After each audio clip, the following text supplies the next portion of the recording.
Good morning, and thanks for joining our live coverage of the NASA SpaceX Crew-11 mission as it returns to Earth.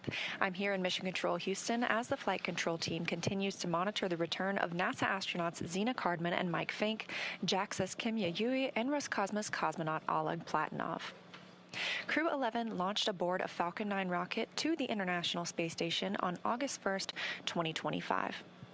On January 7th, the agency announced it was postponing a planned spacewalk originally scheduled for January 8th, while teams monitored a medical concern with a crew member living and working aboard the orbital laboratory.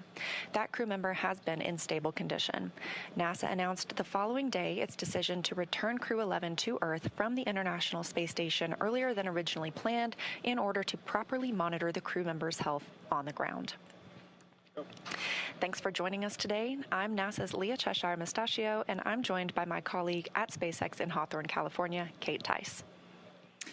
Thanks, Leah. I'm Kate Tice, Senior Manager of Quality Systems Engineering here at SpaceX. Dragon departed the International Space Station at 5:20 p.m. Eastern Time. That was 2:20 p.m. Pacific yesterday for those of us here in California. They are now on their way to the targeted splashdown site off the coast of San Diego. Splashdown is planned for approximately 12:41 a.m. Pacific, 3:41 a.m. Eastern. Upon departing station, Dragon underwent a sequence of departure burns. The crew had a rest period and has since kicked off preparations for re-entry, including getting into their spacesuits and successfully performing a leak check. Dragon has a series of steps to complete before returning Crew-11 home. First, Dragon will maneuver to the correct altitude and jettison its trunk, which is the cylindrical, unpressurized lower part of the spacecraft. The trunk is currently connected to the aft or bottom section of Dragon, where the heat shield is located. In order to expose the heat shield and get the vehicle ready for atmospheric re-entry, we will jettison the trunk. From there, the spacecraft will use its forward thrusters to perform a deorbit burn, which will put Dragon on a trajectory to return to Earth. That deorbit burn uses Draco thrusters on Dragon, primarily the four located on the forward bulkhead, and is executed at the apogee or the highest point of Dragon's current orbit around Earth. This deorbit burn will alter Dragon's path to ultimately line it up to re-enter Earth's atmosphere and splash down off the coast of San Diego. For these operations, the United States Coast Guard, in coordination with SpaceX and NASA, establishes a safety zone to ensure public safety and for the safety of those involved in the recovery operations. Dragon SpaceX, the team has pulled go for deorbit entry and landing.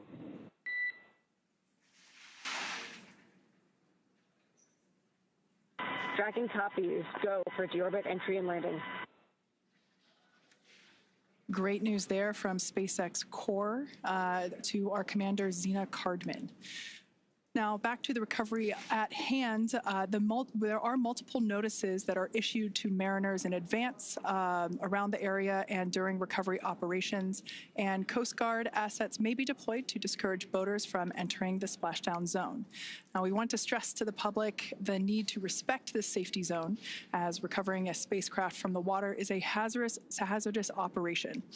Any other boats interfering increases risk to the astronauts in the spacecraft, the teams working to recover them from the water, and the safety of those that come too close. So for the safety of the crew and your own safety, we recommend that you sit back and watch on NASA TV and the SpaceX webcast, and we'll be bringing you the best possible views of our astronauts' homecoming. Now, once the crew returns to Earth, they will be flown to a local hospital for continued monitoring and checkouts using additional medical equipment not available aboard the space station. As NASA's Chief Health and Medical Officer J.D. Polk discussed last week, the crew member is stable and we were able to monitor their condition in orbit, but we want to take advantage of resources on Earth to provide the best care possible. NASA maintains relationships with local hospitals to ensure readiness for any post-landing needs, and for this return, we are utilizing that option as part of our normal preparedness process. Let's take a minute to meet our returning crew.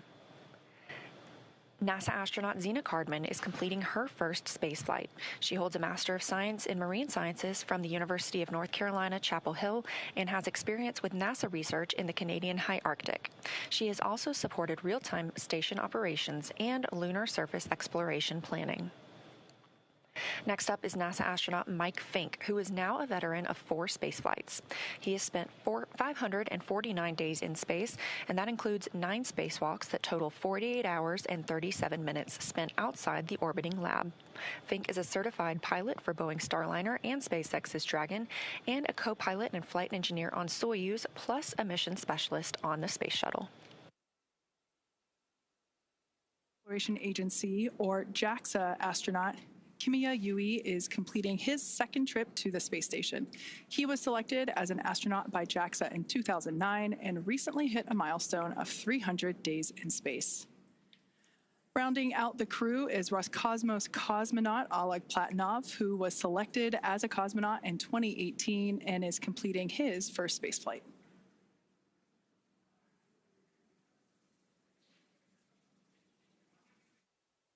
With the Crew-11 departure yesterday, we still have 3 people living and working aboard the International Space Station. That's the crew that arrived on Soyuz MS-28 and consists of NASA's Chris Williams and Roscosmos cosmonauts Sergei Kudzverchkov and Sergei Mikheyev. This Soyuz crew is slated to remain on the station until returning to Earth this summer. Ahead of the Crew-11 departure from the International Space Station, NASA astronaut Mike Fink handed command of Expedition 74 aboard the orbital complex to Roscosmos cosmonaut Sergei Kudzverchkov. Crew-12 is currently scheduled to launch as soon as mid-February, and alongside our international and commercial partners, NASA is always evaluating the timeline to include other launch opportunities, and we'll provide more information when that's available. As we mentioned earlier, we have a few final steps that Dragon will perform prior to atmospheric reentry. The slew, or the maneuver to deorbit burn attitude, and then the deorbit burn itself. This deorbit burn is the last time that the forward Dracos, which are the 4 thrusters located on top of the spacecraft, just under the nose cone section, it's the last time that they will ignite for this mission. The deorbit burn will place Dragon on a precise trajectory to return to the splashdown zone. As I mentioned earlier, that is off the coast of San Diego.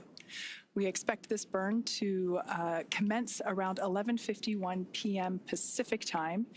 It will last about 13 and a half minutes or so. And this is essentially the transition point that Dragon undergoes while it moves from Earth orbit to reentry, atmospheric reentry.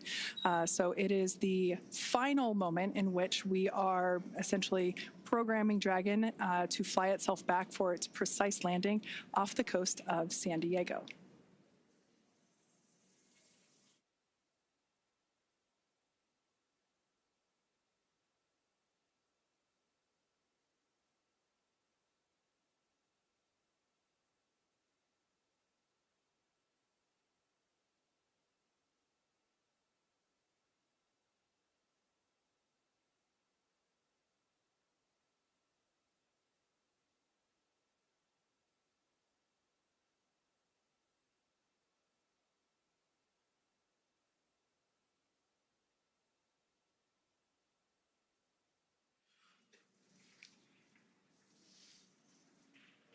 So the view that you saw there moments ago, that was SpaceX Mission Control that's located here in Hawthorne, California, just off to my side. That is where our teams monitor Dragon, checking in on all of its systems to help make sure that the crew has a safe journey. Our team there in Mission Control will be following their progress all along the way. You can see operators there on console or on headset, and there are 6 key positions who are monitoring the health of the vehicle and the crew. The mission director, responsible for mission success, is in charge of the room. And then there's somebody that you've already heard once this morning. That person you'll hear talking to the astronauts throughout our operations today. You see them there on your screen. That is our SpaceX Core, which stands for Crew Operations and Resources Engineer. That is the singular voice to the crew. That person is responsible for translating everything that's going on in mission control around them and speaking and delivering those messages efficiently to the crew on board Dragon.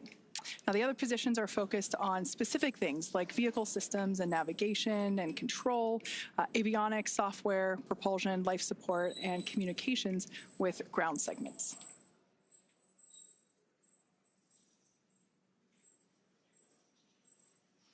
And as I mentioned earlier, there will be a number of opportunities for us to hear from the SpaceX Corps. That is the person primarily responsible for communicating to our commander, Zena, and so she will be the person communicating back and forth with our crew here on the ground.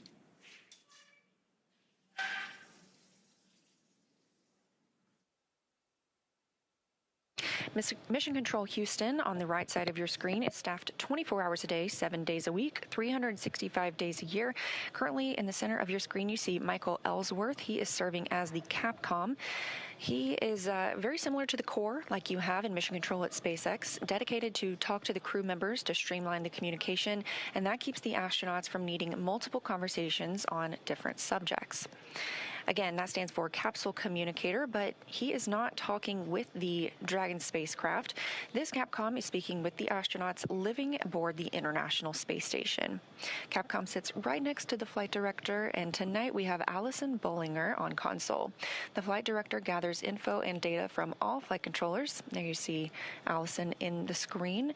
She leads the team through major milestones and approves or declines suggestions based on pre-established flight rules. We have other key members in the room, like ADCO, who controls the attitude or the orientation of the space station. We also have the VVO, which is the visiting vehicle officer, who monitors and works with external teams sending spacecraft to and from the space station. Of course, we have a flight surgeon who the astronauts get a chance to speak with on a regular schedule on a private conference line.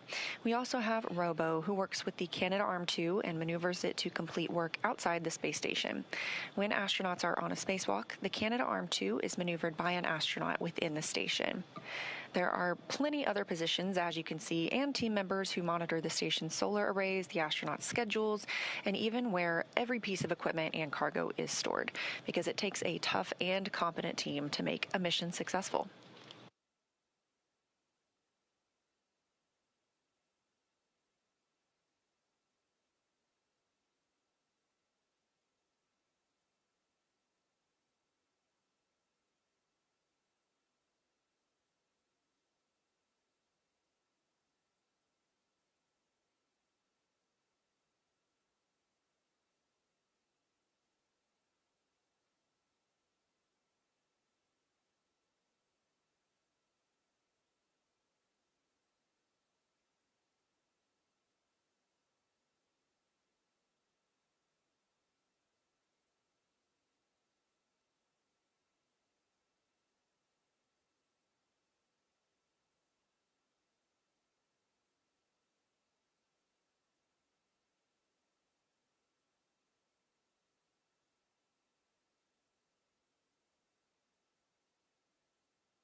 As they're on their way home, let's take a look at the Crew-11 mission patch. This patch was designed by the crew, and its colors celebrate the 3 nations they represent. And the 3 stars honor their space agencies working together. 2 sunbeams form the number 11, shining on a tiny blue dot, which is our home on Earth. A dragon looks on, which is a nod to both the spacecraft and the spirit of exploration, while a red flame wraps around it all, symbolizing the full journey: launch, life in space, and today, a safe return home. And if you look closely, you'll see a tribute to their children in the stars, which is a reminder that missions like this inspire the next generation.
If you're just joining us, thank you for watching. You are tuned into the live coverage of NASA's SpaceX Crew-11 mission and their return to Earth.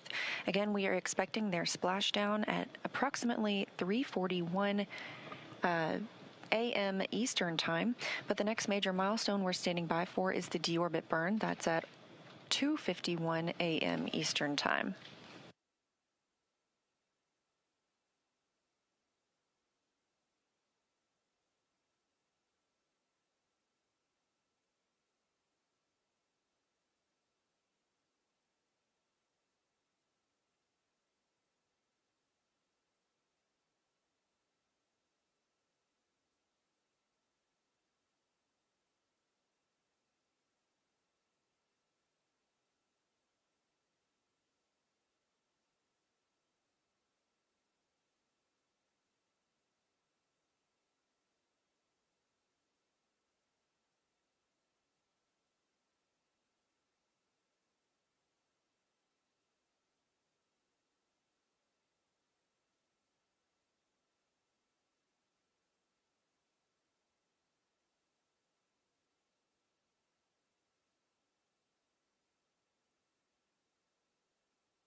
Now, before they begin their atmospheric re-entry, let's take a moment to get to know the crew that we're bringing home. NASA astronaut Zena Cardman is commanding Crew-11. She was born in Urbana, Illinois, but calls Williamsburg, Virginia, her hometown. She's a scientist at heart, with degrees in biology and marine science from the University of North Carolina at Chapel Hill.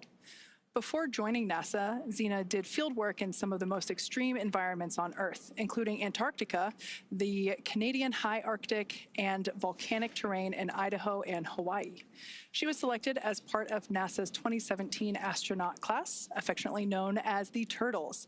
Zena was originally assigned to Crew-9, but was later reassigned to command Crew-11 to support changes in station operations. And when she's not training for spaceflight, she enjoys rock climbing, writing poetry, and powerlifting. Next up is your Crew-11 pilot, NASA astronaut Michael Fink. He's a Pennsylvania native and a veteran of 3 previous space flights, spending more than a year of his life in orbit. He first flew to space in 2004 as a flight engineer on Expedition 9, then returned in 2009 to command Expedition 18, where he helped prepare the station for future 6-person crews. In 2011, he took part in the final flight of Space Shuttle Endeavour, STS-134, logging 3 more spacewalks along the way. Fink has also been a key player in NASA's commercial crew efforts, supporting development of the Boeing Starliner. He served as a backup pilot for the crew flight test, helping shape Starliner's avionics and software from the ground up, and he co-hosted a launch broadcast. Outside of spaceflight, he's a passionate learner into geology, astronomy, reading, and languages. He's conversational in both Japanese and Russian, which is a skill that comes in handy on the International Space Station.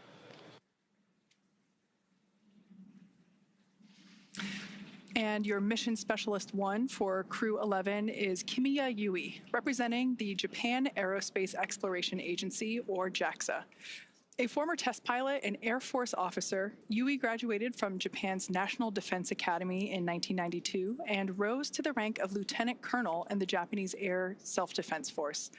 He was selected as a JAXA astronaut in 2009 and made his first trip to space in 2015, spending 142 days aboard the International Space Station as part of Expeditions 44 and 45.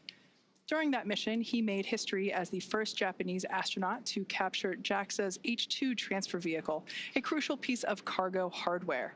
He also helped build out a new experimental module inside Kibo, Japan's laboratory on station, and carried out Dragon SpaceX, 5 minutes to deorbit sequence start.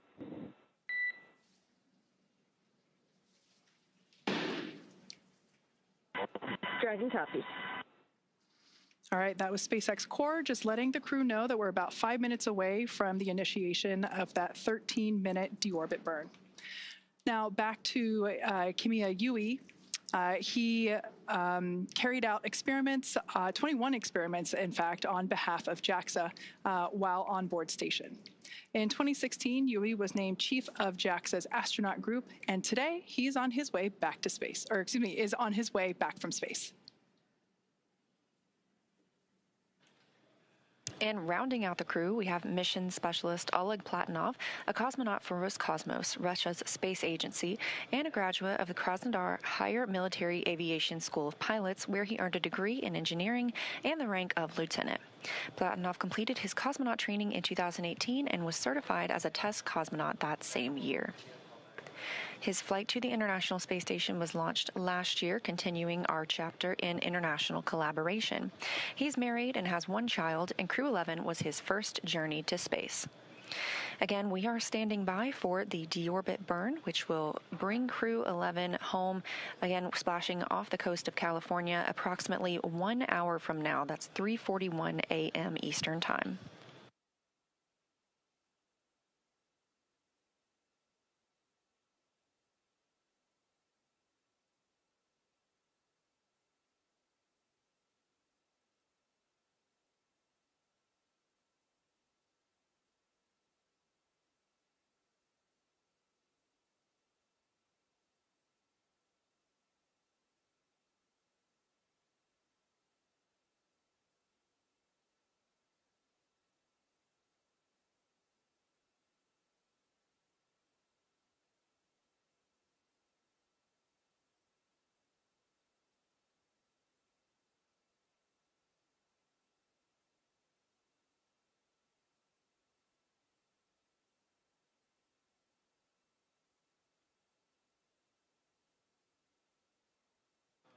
During their time in orbit, Crew-11 celebrated 25 years of continuous human presence aboard the International Space Station.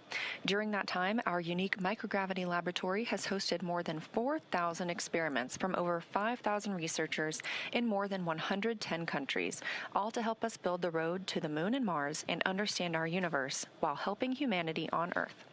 Crew-11 conducted more than 140 unique scientific experiments and technology demonstrations during their stay aboard the orbiting laboratory. Continuing the space station's legacy of groundbreaking science, Crew-11 worked on experiments to understand bone loss and studied bioprinted human tissues to understand or to ensure the health of astronauts on future missions and improve the quality of life for patients on Earth. They worked on the development of long-term storage of cryogenic fluids in space with Earth-bound medical and industrial applications. The team also tested an inflatable capture bag that aims to remove space debris from orbit, protecting future spacecraft and crews, and could also be used to capture samples during exploration missions and enable mining of small asteroids. Let's dive into some of these experiments and investigations. The MABLE-B study investigates how microgravity affects bone marrow stem cells and their secretion of proteins involved in bone formation and loss. Researchers aim to determine whether blocking a bone loss pathway could help prevent that bone loss. Findings may lead to new strategies for combating bone loss both in space and on Earth. MVP Cell 07 studies how bioprinted liver tissue with blood vessels matures in microgravity, focusing on cell behavior and tissue development. Researchers are examining how space may affect the structure and function of these engineered tissues. Results could help advance space-based production of high-quality tissues and organs for medical use on Earth and support astronaut health on future missions. Capture Bag Demo tests an inflatable debris capture bag on the space station, assessing its opening, closing, and ability to stay airtight in microgravity. This technology could be used to remove space debris from orbit, protecting future spacecraft and crew members, and could also be used to capture samples during exploration missions to the Moon and Mars and enable mining of small asteroids. Next up is ZBOT-NC. Many spacecraft use cryogenic fuels, which are extremely cold, for propulsion. These fuels must be kept extremely cold to stay liquid, but SpaceX's temperature fluctuations can cause them to slowly evaporate and escape the tank. This creates fuel efficiency and mission planning. So ZBOT-NC investigates how specific types of gases affect pressure control in propellant tanks in space. The data collected will help validate models and contribute to the design of more efficient cryogenic fuel storage systems for long-duration missions.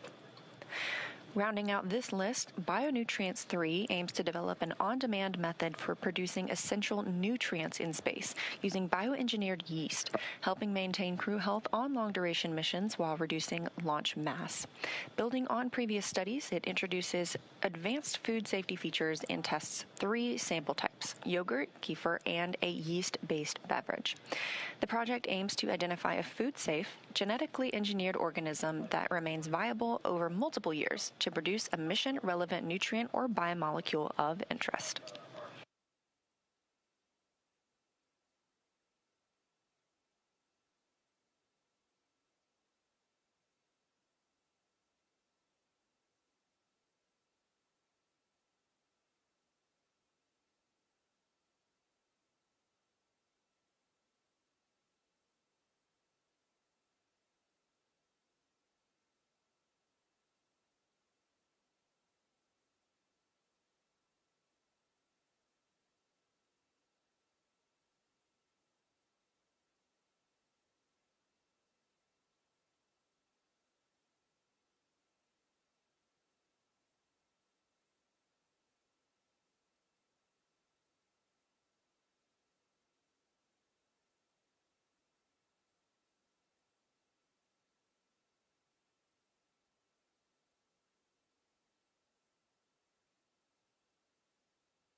If you've just recently tuned in, we are standing by for the call out of the initiation of our deorbit burn. We're expecting that to begin at 11:51 p.m. Pacific time. This is a 13.5-minute long burn that positions Dragon for its atmospheric reentry and splashdown off the coast of San Diego. So like I mentioned, we are standing by. That should be coming here in just a couple of minutes as we expect that to initiate at 11:51 p.m. Pacific time.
As we await that deorbit burn, which we expect to commence momentarily, just a look at some of the Crew-11 statistics.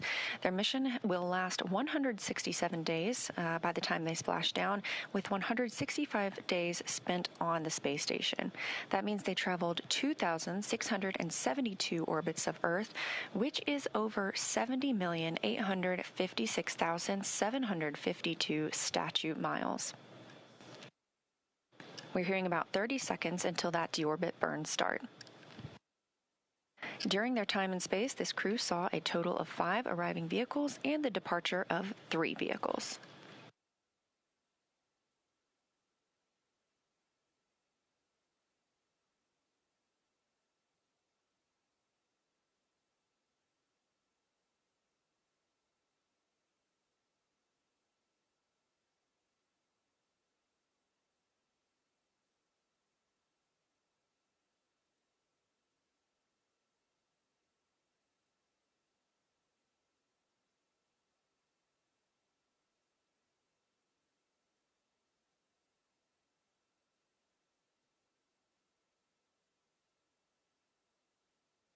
And right on time, at 2:51 a.m. Eastern Time, we have confirmation that the deorbit burn has begun. This burn is expected to last over 13 minutes. For these return and splashdown operations, the United States Coast Guard, in coordination with SpaceX and NASA, establishes a safety zone to ensure public safety and for the safety of those involved in the recovery operations, as well as the crew aboard the returning spacecraft. Multiple notices are issued to mariners in advance and during recovery operations, and Coast Guard assets may be deployed to discourage boaters from entering the splashdown zones. We want to again stress to all of the public the need to respect this safety zone. Recovering a spacecraft spacecraft from the water is a hazardous operation, and any other boats interfering increases risk to the astronauts in the capsule, the teams working to recover them from the water, and the safety of those that come too close. Now, for the safety of the crew and your own safety, we would love for you to continue joining us on NASA Plus and the SpaceX webcast, because you're going to get the best views of our astronauts on their journey home.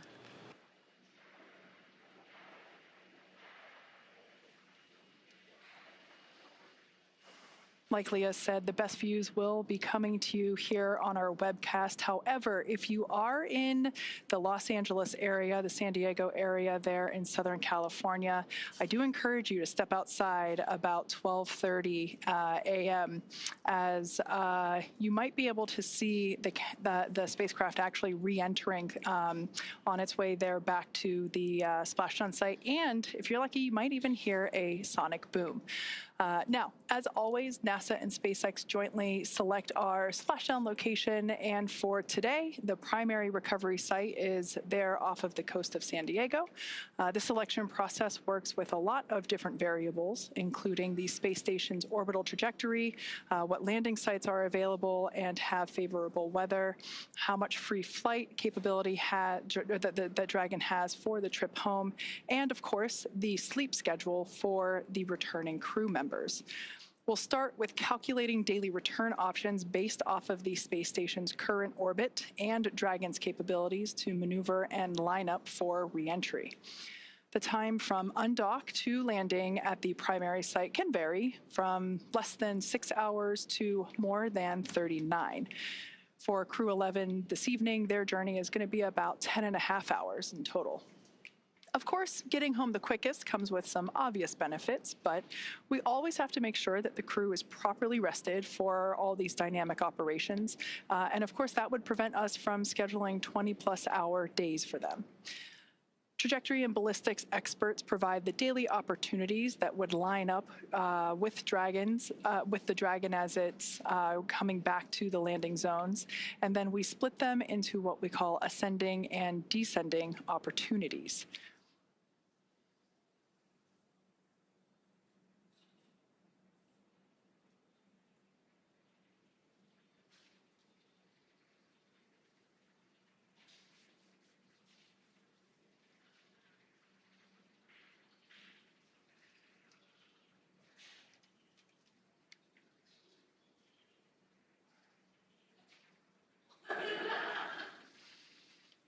Okay, so we still have a few minutes left to go here in this deorbit burn. As I mentioned before, this is the transition of the Dragon spacecraft from Earth orbit to atmospheric reentry. This is lining the spacecraft up for its precise splashdown location there off the coast of San Diego. So in a couple minutes, in fact, we expect this deorbit burn to conclude at 12:04 a.m. Pacific time.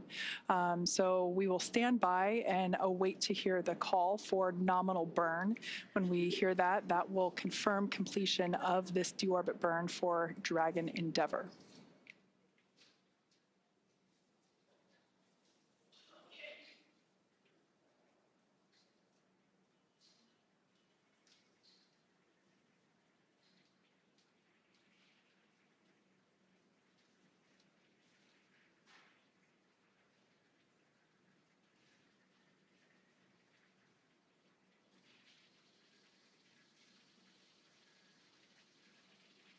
As I mentioned earlier, we will hear primarily the SpaceX core, or the crew operations and resource engineer.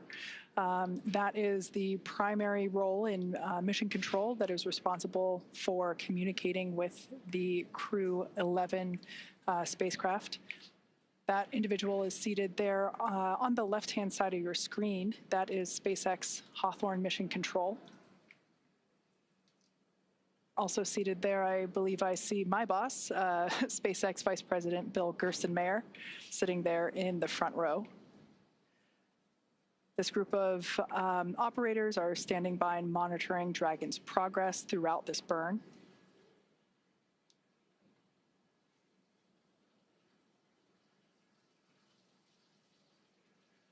Now, this particular maneuver that Dragon Endeavour is performing, this deorbit burn, is utilizing the 4 forward Draco thrusters. We say forward because that indicates that it's basically the language indicating that they're located at the top of the Dragon spacecraft. These 4 Draco thrusters, this is the last time that they will be utilized for this mission. This deorbit burn will last for a total of about 13.5 minutes.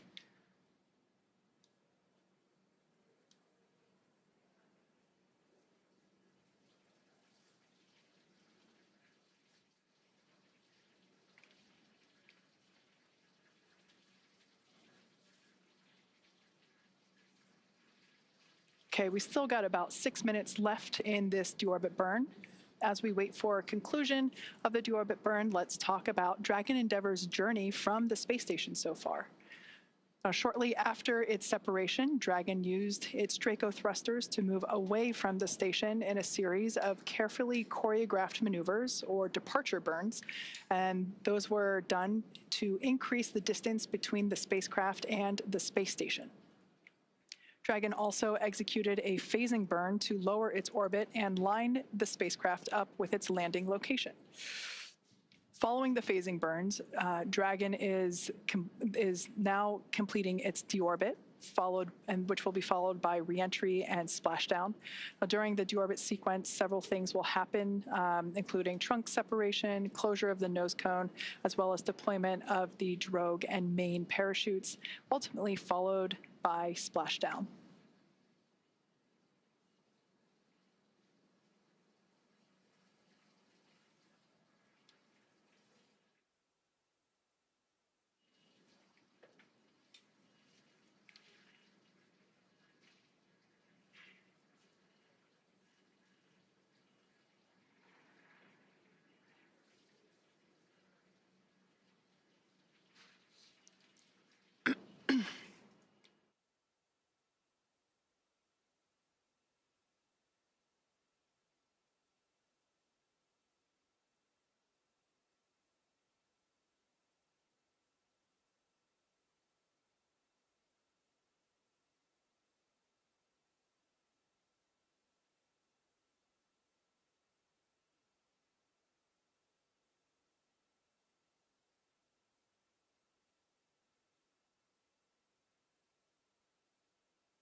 Again, if you're just joining us, this is the live coverage of NASA's SpaceX Crew-11 mission return to Earth. We are currently in the deorbit burn, which started at 1:51 a.m. Central Time, 2:51 a.m. Eastern Time. It's expected to last approximately 13 minutes, so we still have about 4 more minutes left of this burn. Once it's complete, Dragon will then proceed to jettison the trunk before it re-enters the Earth's atmosphere, exposing the heat shield on the base of the spacecraft and protecting the crew as they make their way toward the splashdown location.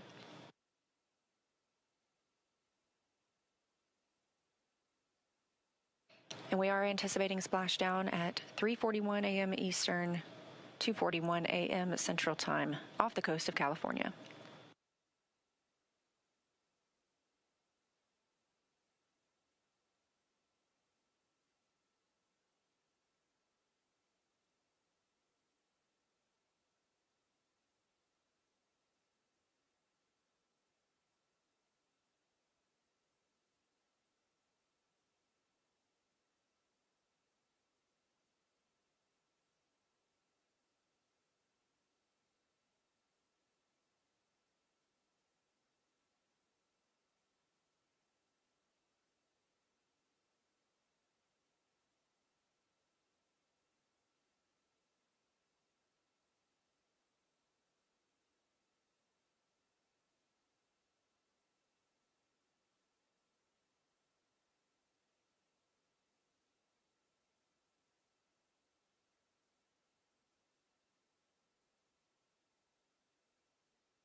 All right, we have just over a minute remaining in this 13.5-minute burn. This is the deorbit burn.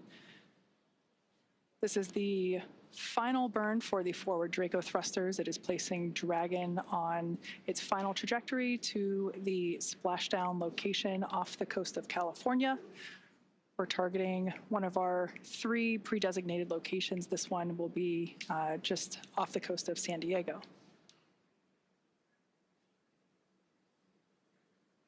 Shortly after the burn concludes, we should hear a call out indicating that the burn was nominal. This would be good news and letting us know that we are continuing with progression of our milestones. After deorbit burn, we will jettison the trunk and have atmospheric reentry.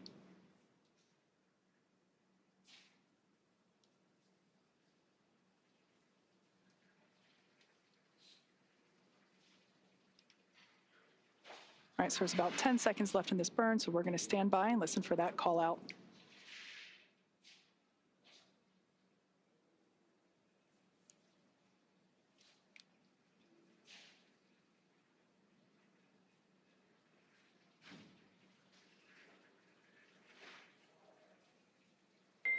Dragon, SpaceX, deorbit burn complete. Performance nominal. Trunk separation initiated. Dragon copies. Nominal deorbit burn. Trunk separation process initiated.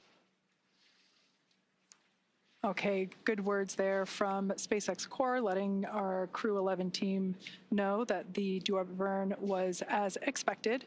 Now, to prepare for these upcoming events, Dragon is currently doing a couple of things autonomously, such as isolating the thermal control system fluid loops from the radiator. This system is what will help keep the internal temperature of Dragon comfortable during the crew's reentry.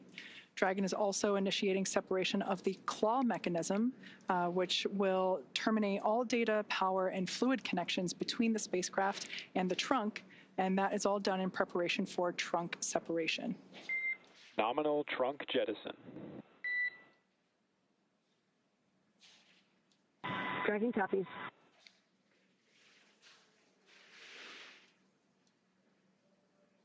All right, great news there. We heard the call out for successful trunk separation. So that means that telemetry is looking good.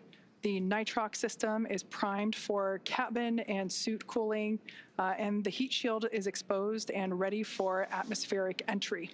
Now, since we separated the trunk, we are no longer able to generate any new power, but we don't need to since we're coming on home and Dragon has more than enough battery power already stored. So the next milestone that we have coming up is nose cone closure. We expect that at approximately 12:09 a.m., so here in about 3 minutes. The nose cone is at the top of the spacecraft, and it is the structure that protects the docking system as well as the guidance, navigation, and control system. We'll be using 12 hooks to lock and secure the nose cone prior to its atmospheric entry.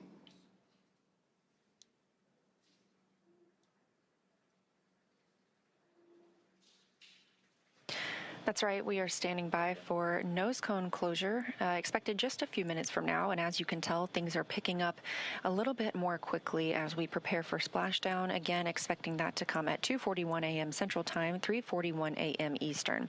So right now, Dragon is inhibiting those forward bulkhead Draco thrusters. We just used those to complete the deorbit burn, meaning they will not fire again, and ensuring it's safe to latch the nose cone for reentry.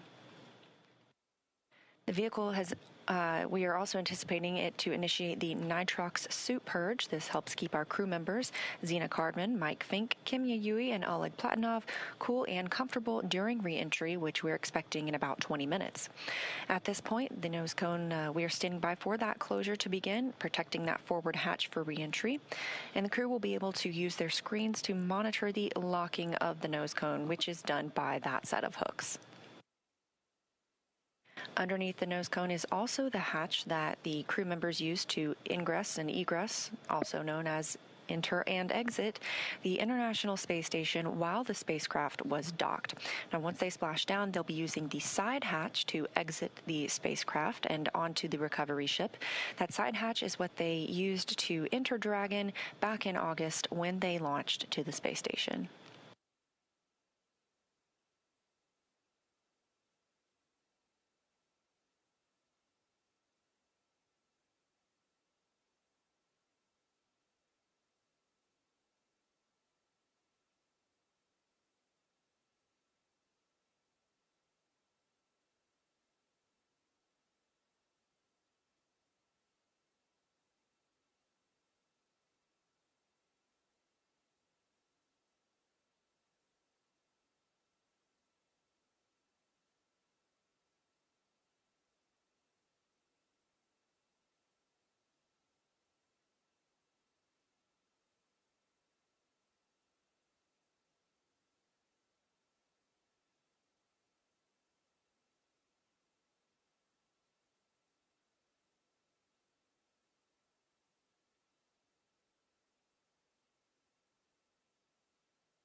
For those of you that have just recently joined us for Crew-11 Splashdown, we have completed the deorbit burn that set Dragon on its precise trajectory back to our splashdown location off the coast of San Diego, California.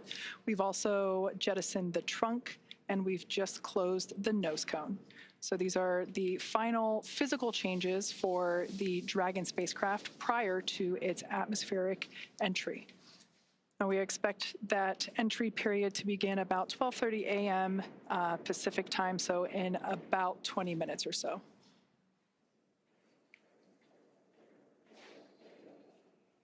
We also expect the crew to receive their final entry briefing. This is where the SpaceX core will communicate any changed details, such as timeline shifts to the anticipated loss of signal and acquisition of signal, as well as the entry period. We should also find out what the wave height and wind speed is there at the splashdown location. But when I was coming into work this evening, I did see some stars outside, so hopefully that's a good indication that we've got some smooth seas out there awaiting the crew.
As we are in the process of the hooks and latches driving to secure and close the nose cone, just a recap of what we've seen so far tonight.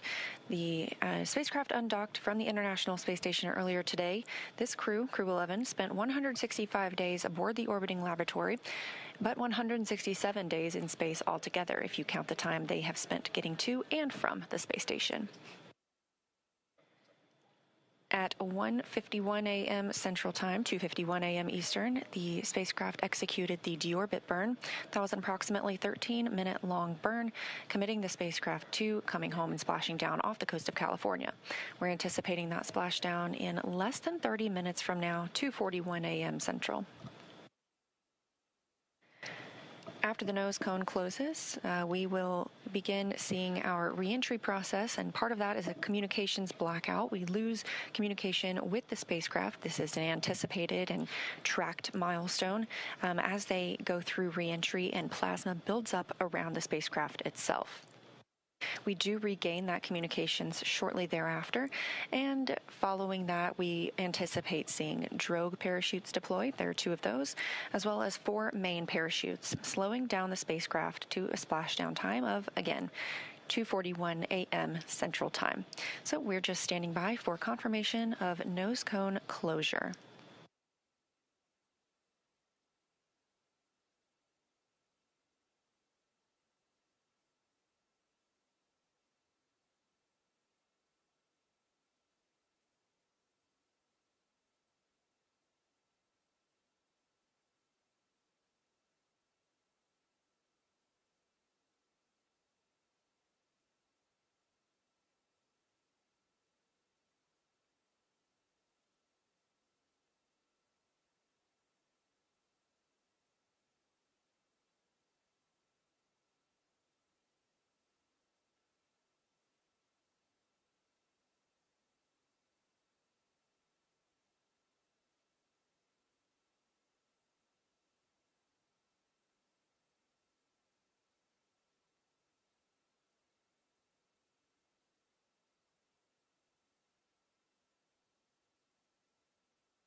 Dragon SpaceX, nose cone secured for entry.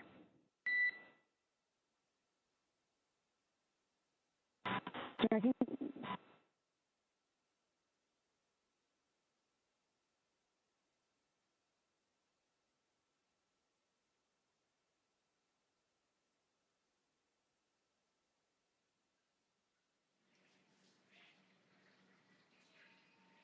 Okay, we heard good news there. The nose cone is closed and secured, locked in position, ready for atmospheric reentry.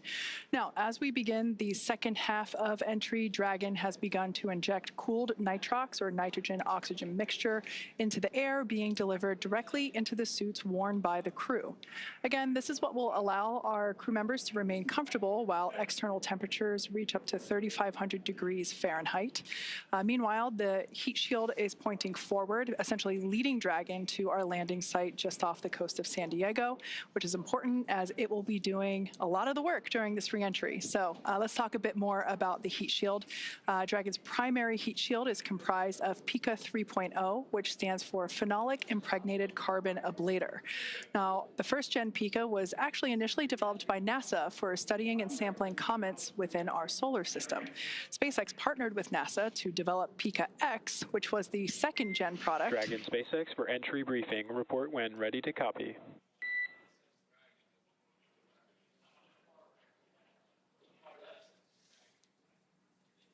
Ready to copy. Okay, starting with timeline. We're completely on time for the previously briefed timeline. Splashdown per displays at 0841 Zulu. COM blackout start 0828. Blackout end 0835. How copy?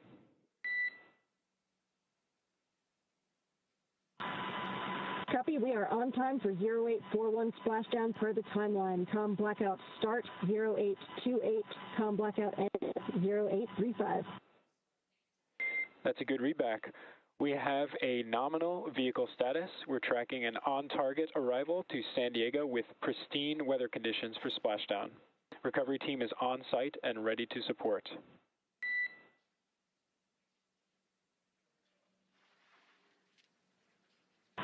Dragon copies, nominal vehicle, excellent weather, and teams are ready to support.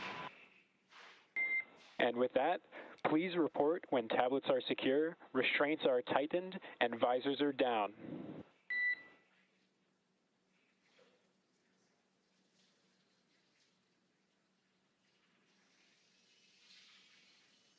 SpaceX Dragon, tablets secure, restraints tightened, and visors down. SpaceX copies all.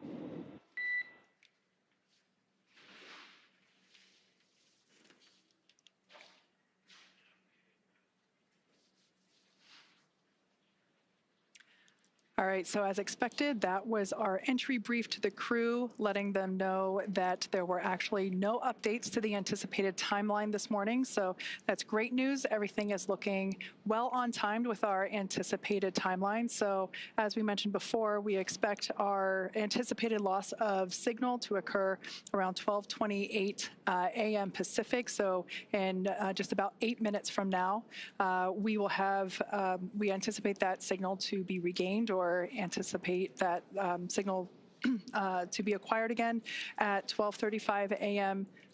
Pacific time. Now, sometimes we are able to hail the crew a little bit earlier than that, and sometimes we get those communications back. And then once again, splashdown at 12:41 a.m. Pacific. So again, if you're in Southern California, head outside and look up. Now, let's get back to talking a little bit about the heat shield. As you know, we're talking about this signal loss, and that's due to part of what's going on with that heat shield. So SpaceX partnered with NASA to develop the second generation heat shield product, and that was actually used on all of the Dragon 1 CRS missions that resupplied the space station on 20 missions. Then fast forwarding to PICA 3.0, that was developed specifically for use on Dragon 2 crew and cargo with enhanced structural and thermal properties that optimized the heat shield and drove down cost and mass. So the remainder of Dragon is composed primarily of a SpaceX proprietary ablative material. That's another class of thermal protection, which is lighter weight versus PICA and protects the underlying composite structure during the reentry phase, and that's to ensure the structural capabilities of the spacecraft are maintained. Now, while Dragon will experience temperatures over 3,500 degrees Fahrenheit peak during those peak reentry conditions, the characteristics of the thermal protection systems, or TPS as you hear it called, coupled with the environmental control and life support, or ECLIS, that system pressurized will be pressurizing the interior, and all of those combined combined will ensure that the crew will stay cool and comfortable during all phases of reentry through splashdown. SpaceX Dragon, Okay, so opening seat 3 visor just to adjust glasses. Dragon, SpaceX, can you repeat? Temporarily opening seat 3 visor to adjust glasses. Copy, adjusting glasses. Your go for that. Okay, so that was important to note there because our commander, Zena Cardman, had already reported back that all visors were down and in the locked position ready for atmospheric reentry, but one of our crew members had to adjust their glasses. So she did a good job there in reporting back to SpaceX crew to let them know that one of the crew members had to reopen momentarily. Visors are down. We copy. Visors are down. 5 minutes until predicted calm blackout. See you on the other side at 0835.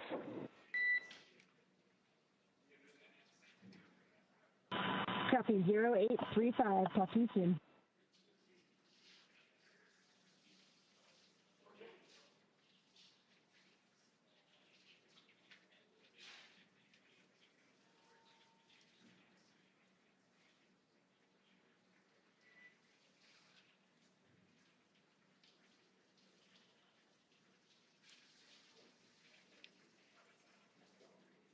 Okay, so as we have been saying, everything that Dragon and the crew on board does is carefully choreographed, not just the maneuvers that the spacecraft is executing, but the communications between our crew here on the ground and our crew in space. So, Leah, we can see all of that being perfectly demonstrated with what's going on now.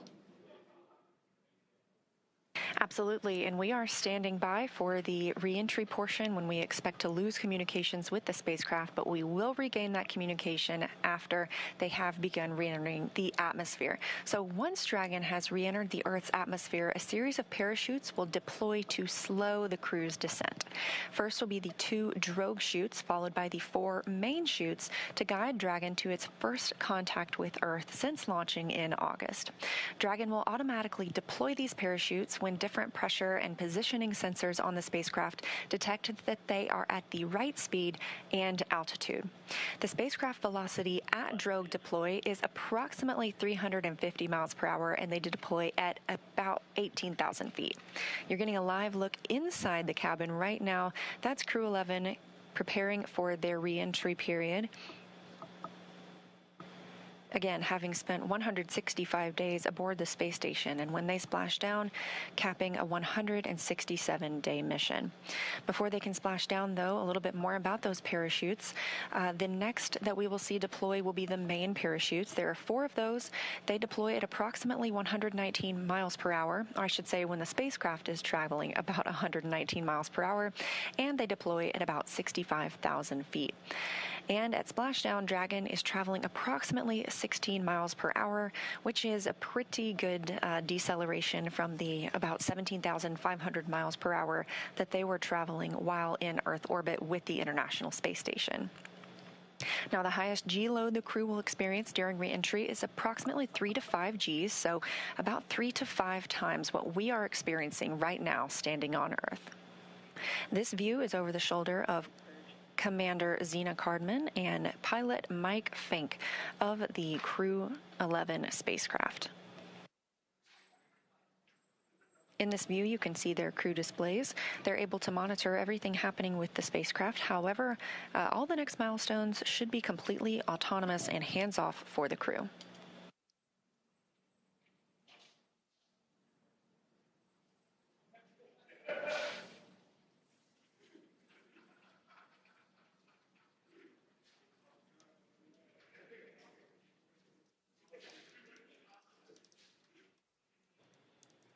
And we can preview the fact. And we just heard that the crew is in entry attitude, and we are anticipating losing this view and losing our audio communications with the crew in just a minute or so as they enter this entry interface. They'll be traveling and experiencing heat outside the capsule at approximately 3,500 degrees Fahrenheit. And as they are traveling and re-entering Earth's atmosphere, a plasma builds up around the capsule that prevents us from communicating back and forth with the crew. We expect to regain communications with them about 7 minutes later, but we're still getting great views right now.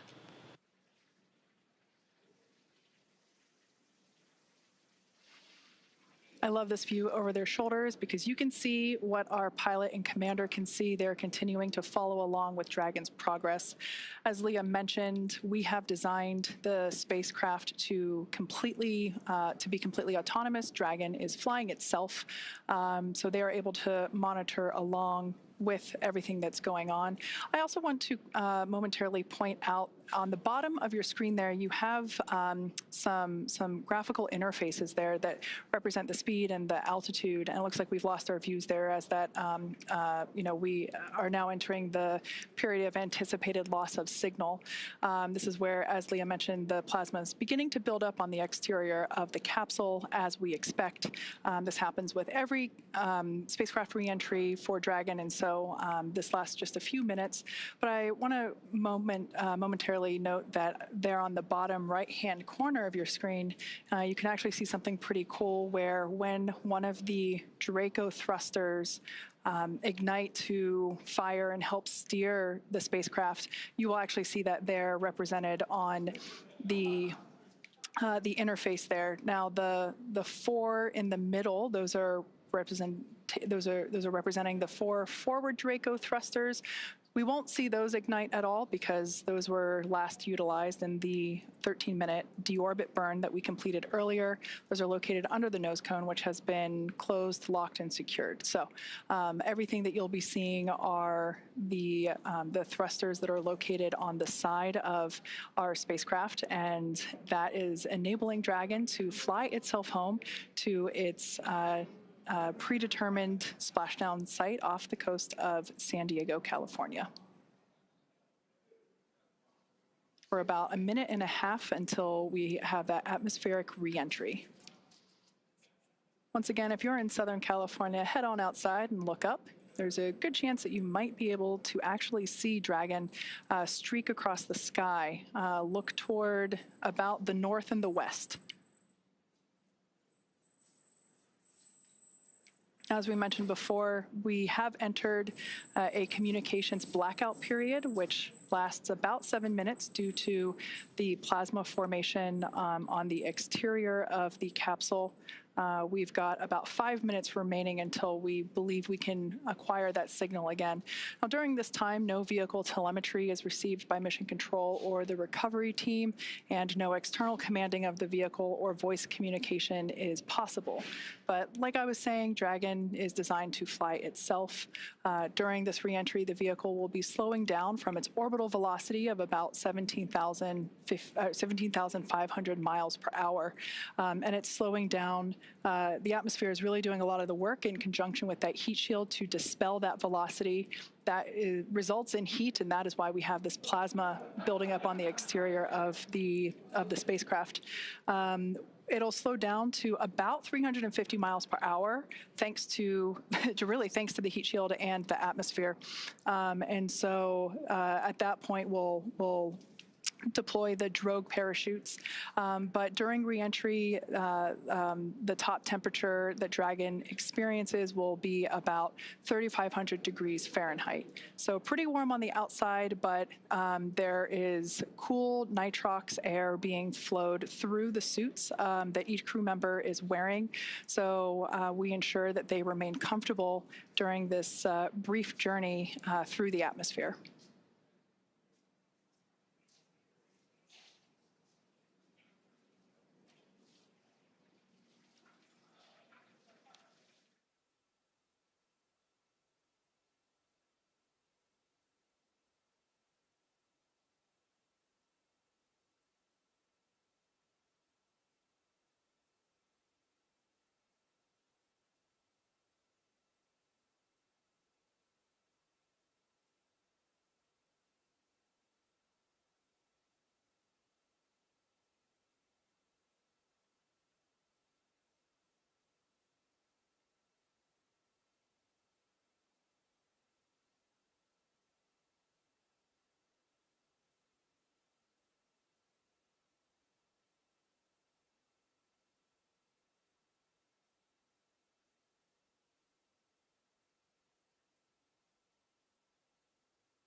Now, while we await AOS, or acquisition of signal, let's go through a brief recap of today's events.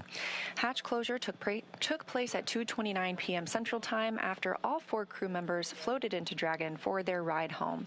They took time to configure the spacecraft cabin, put on their suits, and get seated ahead of undocking, which occurred at 4:20 p.m. Central. Dragon's departure burns helped move it out of the keep-out sphere and approach ellipsoid, which are both invisible boundaries we monitor around the space station. Since then, we completed the deorbit burn at 1:51. Oh, and you're getting your first views of re-entry. This is live, and if you're in California, you can go see this with your own eyes. This is Crew-11 re-entering after 167 days in space. Again, we are in a loss of signal period. This is a tracked period as the spacecraft re-enters Earth's atmosphere. We anticipate regaining signal with Crew-11 momentarily, and when the spacecraft reaches an altitude of 18,000 feet above Earth, 2 drogue chutes will deploy to slow it down ahead of the 4 main parachutes deploying at 6,000 feet in altitude. Now, Splashdown will be the milestone we will see after that, which is expected for 2:41 a.m. Central Time. So again, we're standing by for acquisition of signal and continued communication with Crew-11, expecting that just a few minutes from now.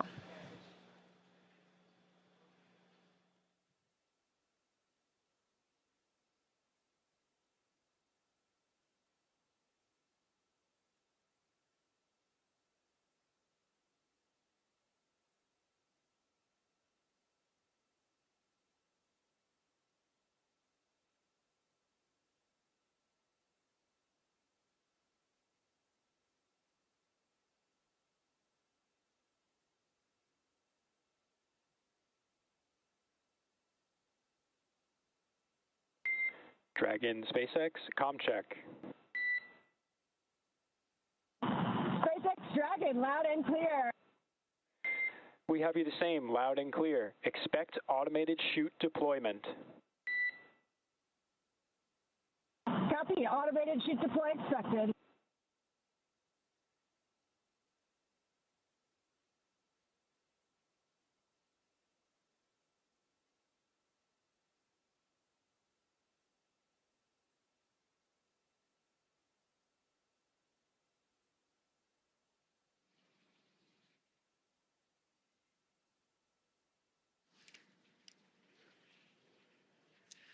All right, so there we heard that we had confirmation of that acquisition of signal, or AOS. It actually came in a minute early, so that's good news there.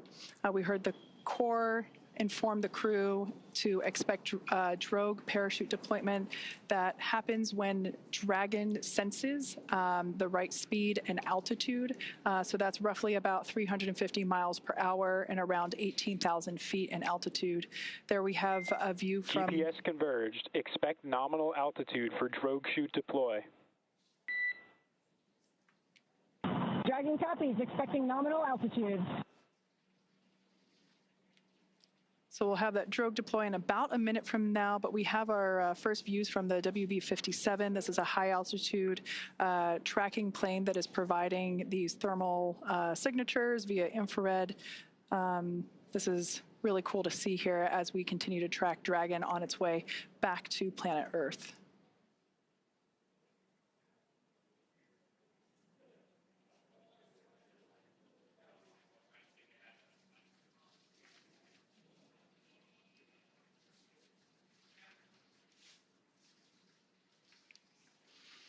So momentarily, we expect for visual and...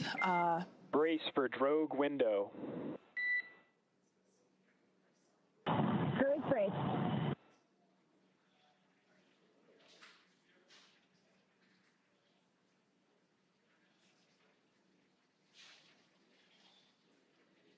Dragon has safed the propulsion system as we anticipate drogue deployment any moment now.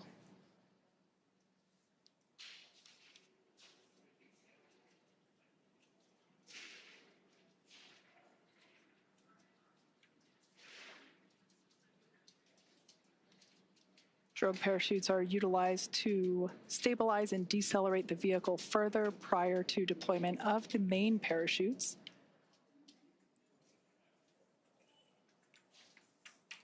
Drogue should be deploying here in a couple seconds, and mains will follow in about 1 minute.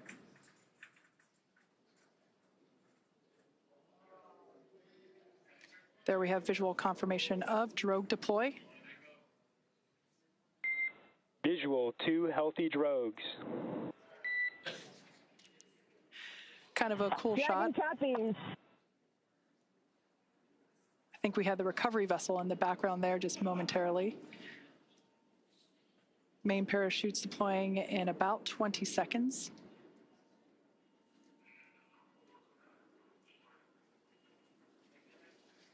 The main parachutes deploy when the vehicle's about 119 miles per hour and around 6,000 feet.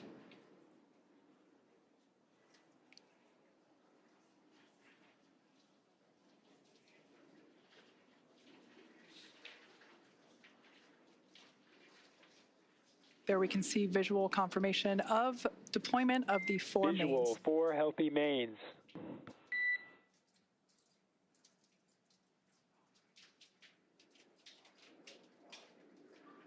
These main parachutes help decelerate the spacecraft even further. So they deploy around 119 miles per hour, and they'll decelerate it down to about 15, 16 miles per hour. And that will be the speed in which the spacecraft is traveling upon splashdown. Once again, we're anticipating splashdown at 12:41 a.m. Meters. Copy, 1,000. We'll now begin to hear Crew-11 Commander Zena Cardman call out the altitude from her seat there in Dragon Endeavour.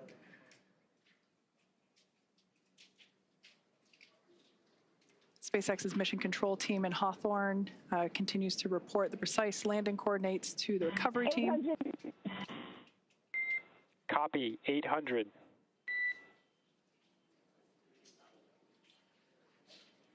Those main parachutes now fully reefed or inflated. We ensure that the parachutes inflate over a few seconds to help reduce the shock to the system. 600 meters. Copy, 600.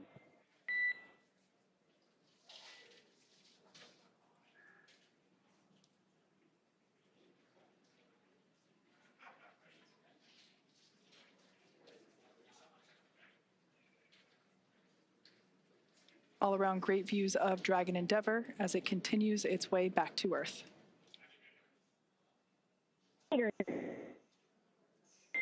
Copy, 400. Crew are braced. Standing by for splashdown.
Splashdown of Crew-11. After 167 days in space, Dragon and NASA astronauts Zena Cardman and Mike Fink, Kimya Yui of JAXA, and Roscosmos cosmonaut Oleg Platonov are back on Earth. Dragon, SpaceX, we see splashdown. SpaceX Dragon, copy, concur. Splashdown and mains are cut. We are in 4.800. SpaceX copies, and we see the same. Mains cut. On behalf of SpaceX and NASA, welcome home, Crew-11. SpaceX Dragon, it's so good to be home. With deep gratitude to the teams who got us there and back.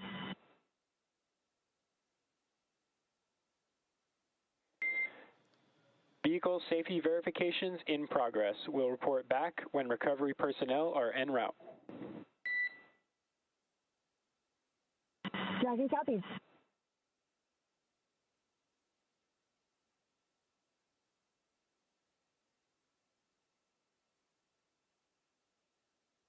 Again, we have splashdown of NASA's SpaceX Crew-11 mission, a 167-day mission, 165 of those being spent on board the International Space Station, now splashing down off the coast of California. That splashdown coming right on time at 2:41 a.m. Central Time. The SpaceX recovery ship and team has been waiting for Dragon splashdown, and they will now begin making their way to the splashdown location.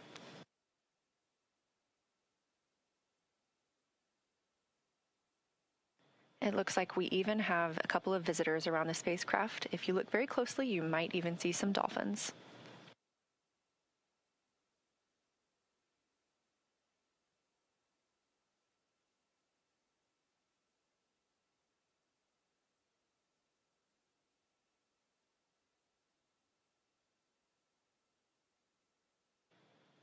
Again, a return by the books for Crew-11, having splashed down at 2:41 a.m. Central Time off the coast of California. We will now begin moving into the recovery process. We'll see the boats begin to approach and inspect the spacecraft by checking for hypergol and other ordnance checks. They will begin to rig the spacecraft and prepare it to be lifted on that recovery ship. And this is a great view of some of those boats that go out and check the spacecraft. They are going to be sniffing it, essentially, for these hazardous fuels that can linger once the spacecraft has re-entered Earth's atmosphere.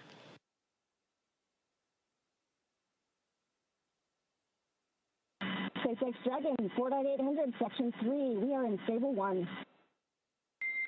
SpaceX copies. Stable 1.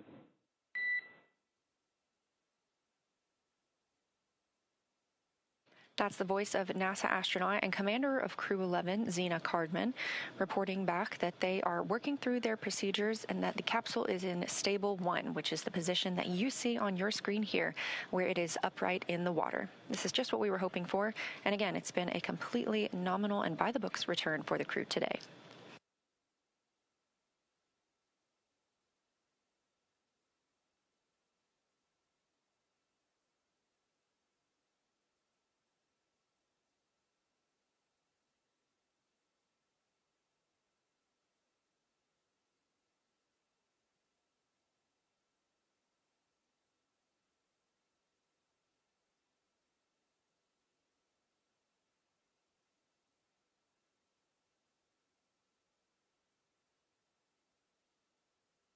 This is a live view of Crew-11 aboard Dragon from the SpaceX recovery vehicle, or from their SpaceX recovery ship.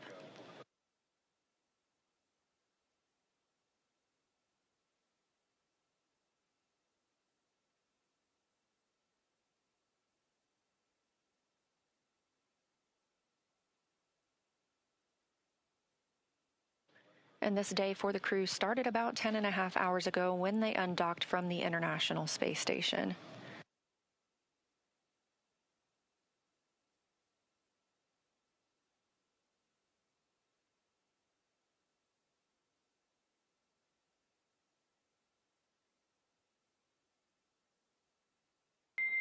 SpaceX Dragon, recovery SpaceX. teams have been given the go to approach. SpaceX is go for recovery personnel to approach. Expect personnel alongside in 1 minute. Copy, 1 minute. Thank you.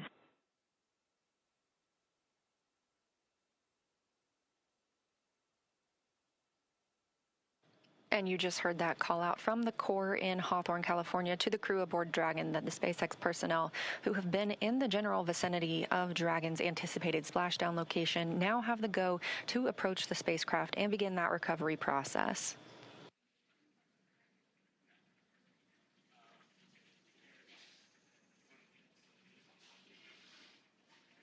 All right, so as we heard, we are now standing by for recovery of the Dragon Endeavour spacecraft with NASA astronaut Zena Cardman and Mike Fink, Kimia Yui of JAXA, and Roscosmos cosmonaut Oleg Platonov, who are inside that spacecraft that you see there. Now, Dragon has already, I would also like to point out, we've got some folks here are approaching the spacecraft now that they have gotten the okay for the approach. They're on some fast boats there. This is the SpaceX recovery team. Personally, one of my favorite teams to work with here at SpaceX. They're a really scrappy crew, and they're going to work really quickly here to get the Crew-11 team out of the water. And it's always a lot of fun to watch these operations proceed. Now, Dragon has already autonomously completed several steps to safe itself following splashdown. For those of you that perhaps just joined us, the return has gone very smoothly so far, as Leah had mentioned. The Dragon successfully splashed down off the coast of San Diego, California at 12:41 a.m. Pacific time, 3:41 a.m. Eastern time. Approximately 10.5 hours prior to splashdown, Dragon autonomously undocked from the International Space Station, completed a series of departure burns, jettisoned its trunk section, and performed its final burn, which was the deorbit burn, and that placed itself on a trajectory toward Southern California, specifically off the coast of San Diego. So Dragon successfully re-entered the Earth's atmosphere, followed by deployment of its parachutes to slow the spacecraft down to a gentle splashdown. So we're now going to follow the final part of the crew's journey as the Dragon spacecraft is lifted out of the water and placed on the recovery boat. So we see here the recovery team beginning to prepare. One of the most important steps will be to Dragon SpaceX, hypergol sweeps and unfired ordnance checks, nominal.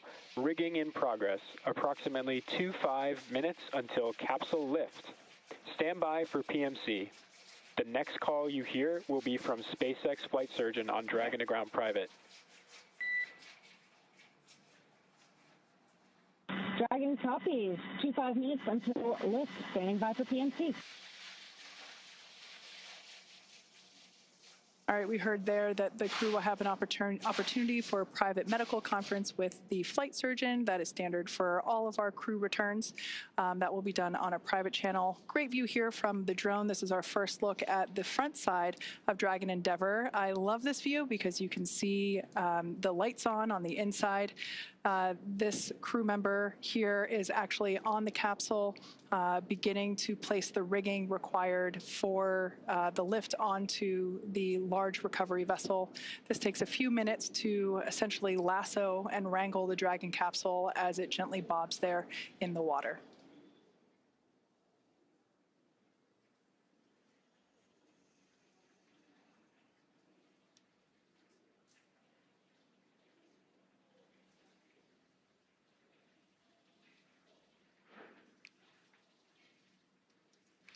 Not in the picture, there is another fast boat that is recovering the parachutes from the water. Those were automatically cut or released from Dragon upon splashdown, and we retrieved those from the water. This fast boat here is helping to assist the rigging of the required straps and equipment for the spacecraft recovery.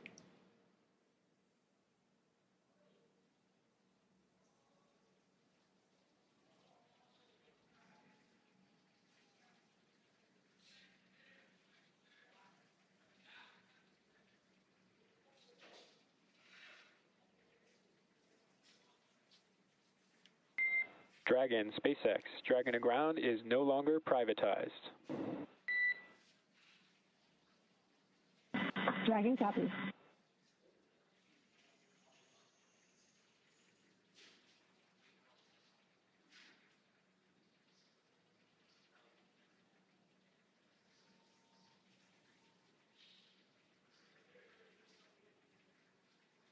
SpaceX recovery team continues to maneuver around Dragon Endeavour as we continue progress of placing the recovery straps required in order to safely lift the spacecraft out of the water.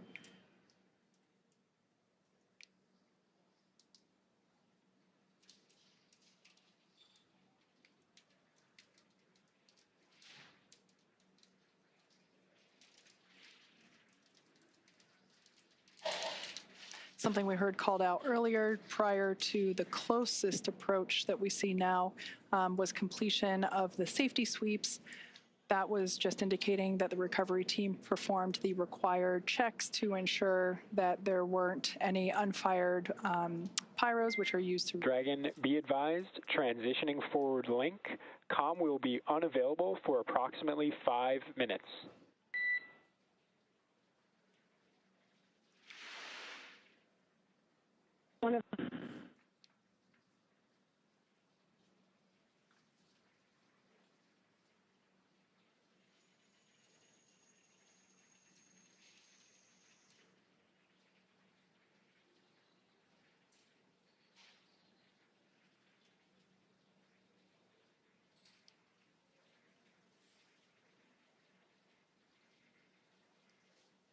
Earlier, prior to atmospheric reentry, we heard SpaceX core report to the crew during the, during the entry brief that recovery conditions were almost pristine, and he was not joking. It seems that the weather, the waves are pretty smooth out there. And Leah mentioned earlier that there are some dolphins out to play as well. Perhaps we might be able to get to see those as the recovery vessel gets a little closer to the spacecraft.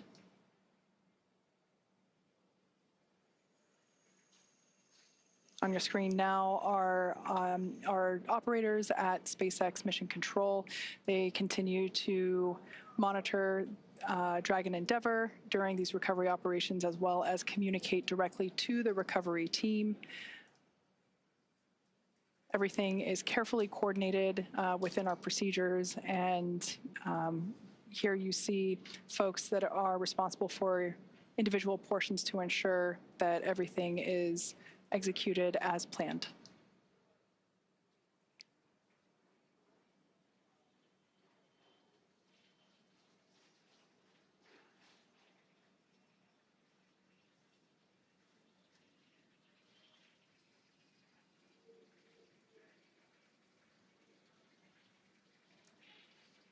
If you've just recently joined us, we had a perfectly nominal re-entry of Dragon Endeavour. The crew splashed down exactly on time at 12:41 a.m. Pacific time off the coast of San Diego. The recovery team has arrived at the splashdown location and are placing the required straps onto the Dragon spacecraft. The crew are safely inside. Nobody is allowed to pass go just yet. We still have to lift the spacecraft out of the water and onto our recovery vessel. Dragon SpaceX, forward link transition complete. Comm check. We've got you loud and clear. We have you the same.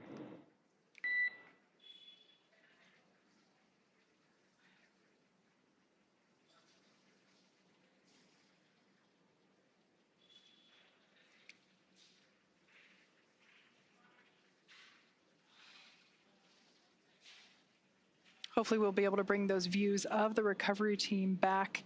But at this point, I can share that one member of the recovery team is still, there we can see our recovery vessel continuing to approach Dragon Endeavour there in its splashdown location. We still have one recovery team member working to apply the rigging to the capsule. You can see that work ongoing there. As we've seen, this involves climbing on top of the spacecraft itself to attach these hoist rings and connect the lifting lines. Overall, the progress tonight has been very smooth and very rapid. Depending on the sea state, it can take us a little bit longer, but things are really smooth this evening, and the recovery team is very efficient. It takes us less than an hour to raise Dragon onto the recovery vessel and remove the crew from the spacecraft. After initial medical checkouts, the crew will return to land within 4 hours by helicopter. So everything continuing to proceed as scheduled and as anticipated.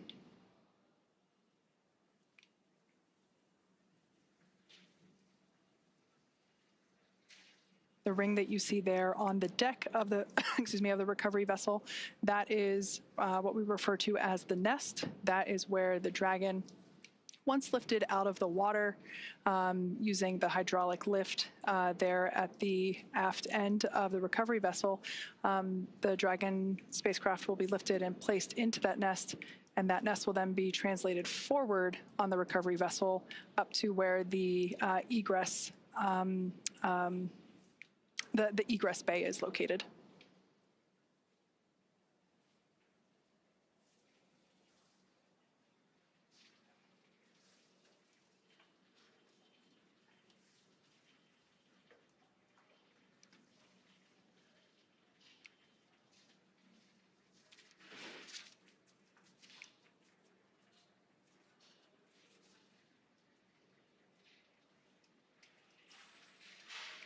Yeah, so this is a great view there of the recovery team member that is responsible for placing the hoist straps and the rigging required to lift the the Dragon spacecraft out of the water, along with the recovery team members located in the fast boat, helping to provide the necessary light, as this is obviously a nighttime splashdown operation. We've done several of these before. As you can see there, the sea state is super calm, and I'm assuming really nice conditions to be working in right now. Over time, we can see the primary recovery vessel. This is our recovery vessel Shannon, named after, of course, Shannon Walker, who flew on Crew-11. She is the first female astronaut to fly in our Dragon spacecraft. So we have this vessel named after her.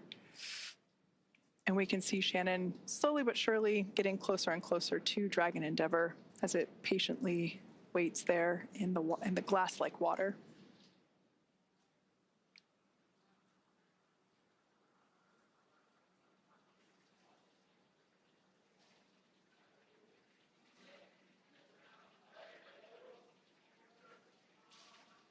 Once all the required straps and rings are in place and the recovery vessel is in its location and everything is attached, we'll actually see that recovery team member jump off from the capsule and into the water.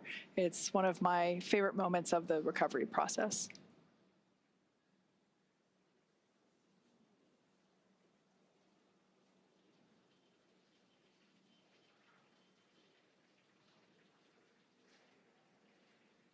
I think we might, yep, there they are. The dolphins are back to play. We now have a better view of them. I'm sure they're very intrigued by all the lights that are in the area here in the middle of the night in Southern California.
If you've just recently joined us, you're tuning in at a great time. We're in the final phases of the Crew-11 return to Earth. They had an on-time splashdown at 12:41 a.m. Pacific time, 3:41 a.m. Eastern time. And as you can see, recovery operations are proceeding very well. everything is everything is going according to plan, or as we like to say around here, nominal. And we can see the recovery vessel continues to approach Dragon Endeavour, and the recovery team there on the vessel standing by as we await the hoist of the Dragon spacecraft onto the aft end of the vessel.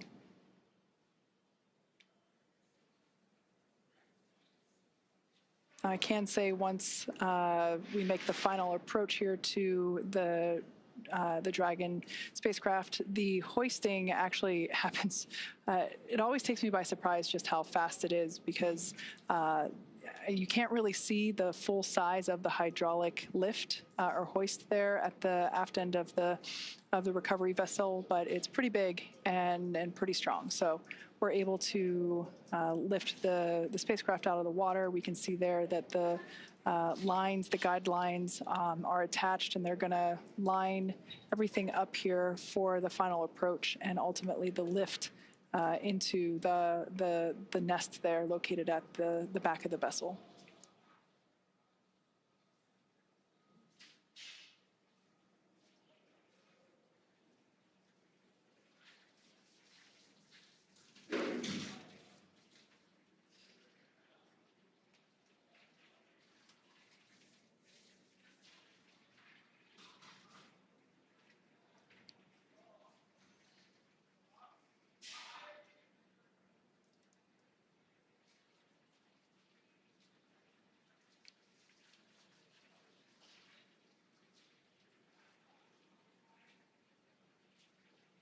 So we can see Dragon Endeavour, the gap is closing between Dragon Endeavour and our recovery vessel Shannon. Once again, we had an on-time splashdown off the coast of San Diego, California, that occurred at 12:41 a.m. Pacific time. All 4 crew members of Crew-11 are still in our Dragon spacecraft. Moments ago, when the spacecraft was turned the other way, we could actually see Dragon SpaceX. Rigging complete. Approximately 5 minutes until capsule lift. Dragon copies. 5 minutes to lift.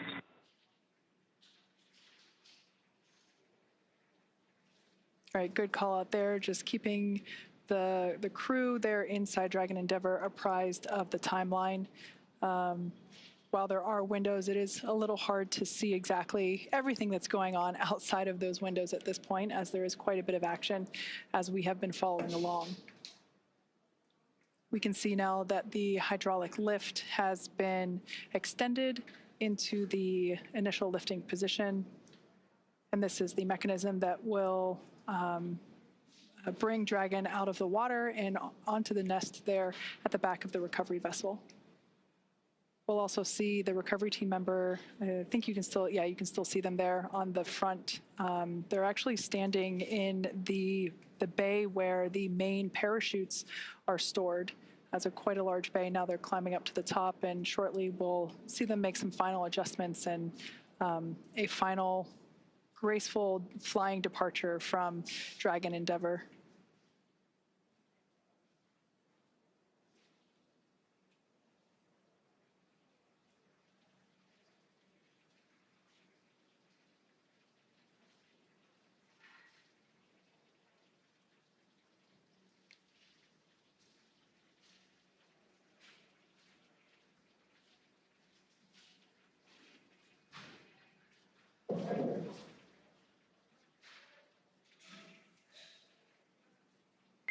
Brace for capsule lift.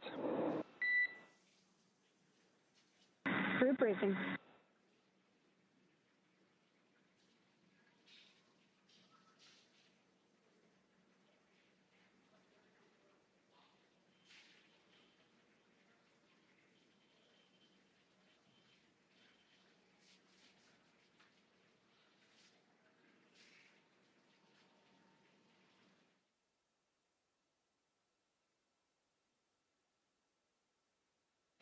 Now, as you can see, the recovery teams are preparing to lower the vessel's hydraulic lift mechanism, and that's going to bring the spacecraft into the on-deck translation system, also known as the nest.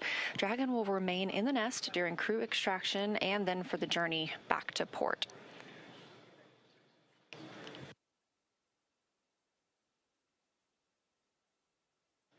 Again, all of this coming right after splashdown at 2:41 a.m. Central Time, right on time, and a really expedient recovery, partially thanks to the calm sea states and great weather that is out in the San Diego area right now, but also due to the swift and very well skilled and practiced efforts of the NASA and SpaceX recovery teams.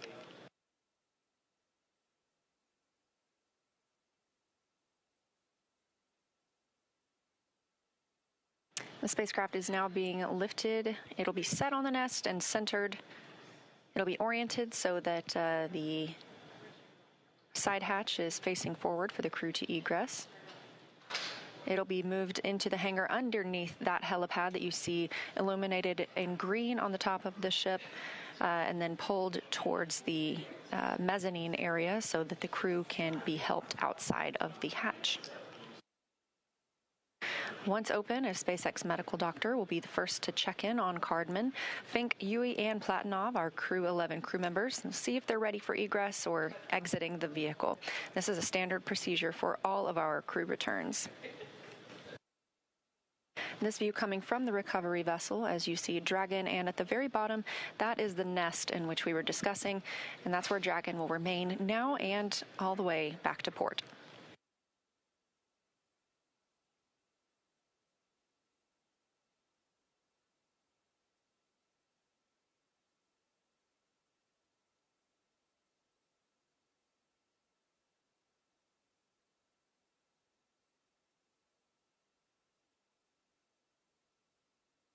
You can also see, facing forward, that is Dragon's side hatch we were discussing. This is the same hatch they used to enter the spacecraft on launch day in August. And of course, this is different from the top hatch. You can not see that because it's underneath the nose cone at the very top of the spacecraft. We've been following along all the way through deorbit burn and nose cone closure tonight. That top hatch underneath the nose cone is what the astronauts and cosmonaut used to enter and exit the International Space Station while Dragon was docked. So before we open this side hatch, the spacecraft's cabin pressure must be equalized with the outside environment. And of course, once that hatch is open, this will be the crew's first breath of fresh air back on Earth since boarding their spacecraft at the start of their journeys back in August.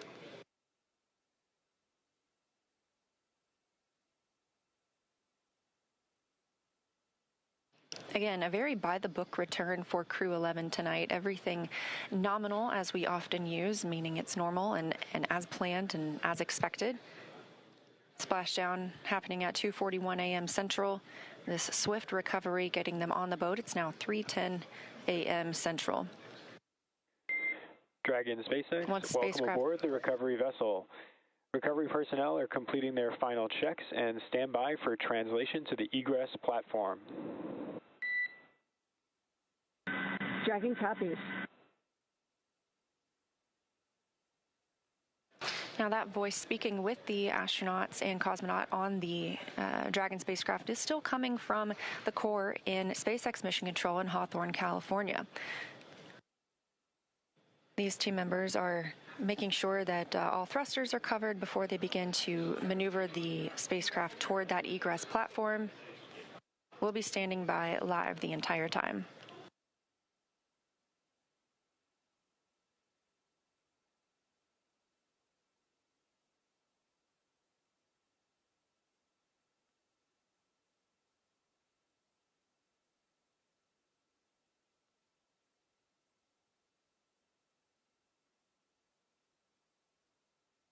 This is the 6th flight of this spacecraft. In all, Endeavour has flown 9 NASA astronauts, 3 visitors to the International Space Station, 2 Roscosmos cosmonauts, 1 retired NASA astronaut, 1 ESA astronaut, and an Emirati astronaut from the UAE to and from the International Space Station.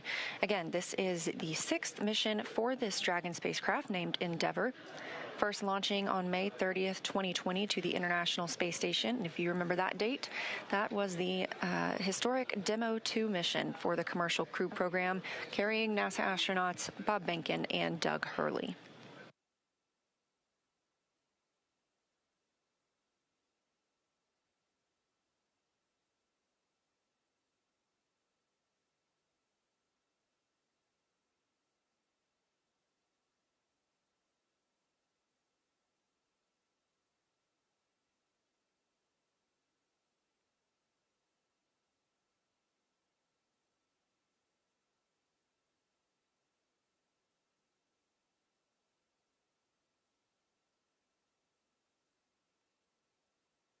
What you're seeing here are SpaceX team members. They are preparing the vehicle to be moved to that egress platform, making sure everything is safe, that the rigging is properly attached.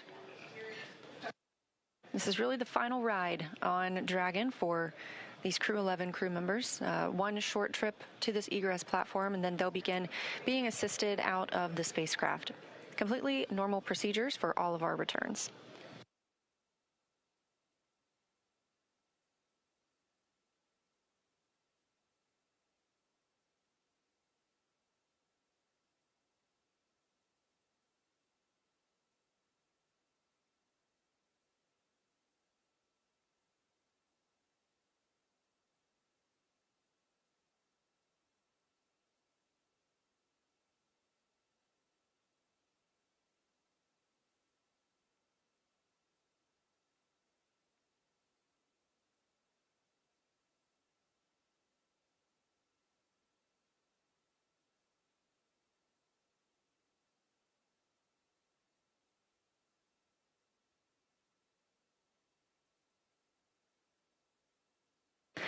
And this is a live view from Mission Control in Houston, Texas, the International Space Station Flight Control Room.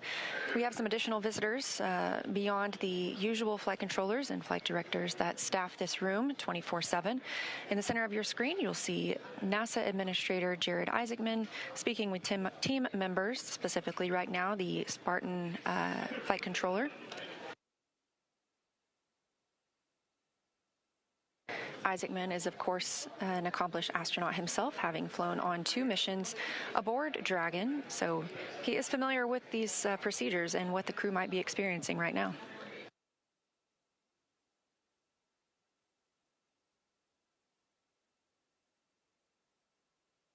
Back on the recovery ship, the teams continue to prepare to move Dragon to that egress platform. We'll get ready to officially welcome home the Crew-11 astronauts and cosmonaut. Again, that's NASA astronauts Zena Cardman and Mike Fink, JAXA's astronaut Kimya Yui, and Roscosmos cosmonaut Oleg Platonov, wrapping up a 167-day in space for these crew members.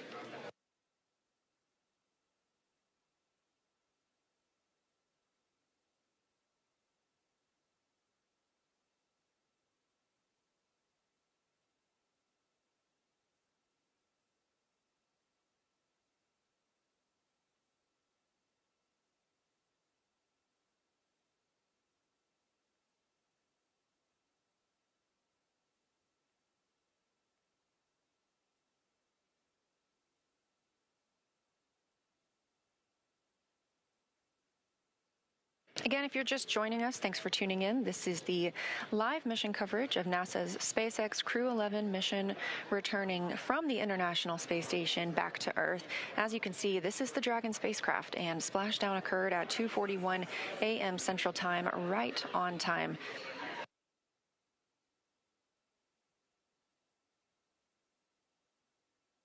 This crew undocked at 4:20 p.m. Central Time, so it was about a 9.5-hour ride from space back to Earth.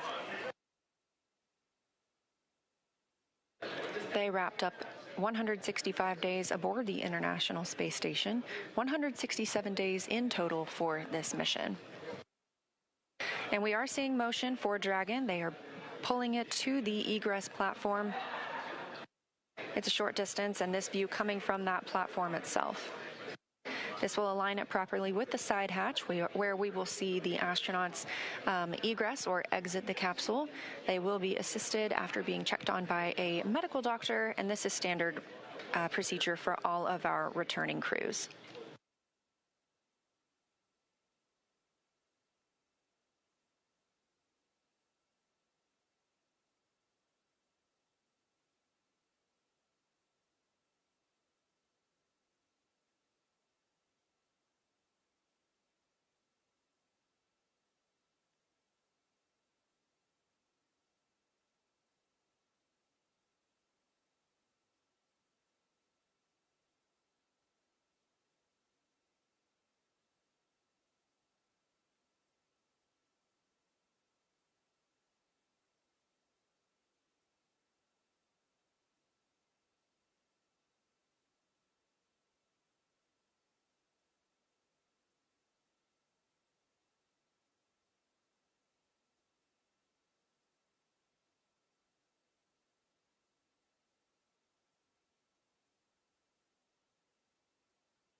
We are getting confirmation that the spacecraft hatch is ready to be Very good, opened. Again, this will be the first time. Stand by for side hatch opening and egress.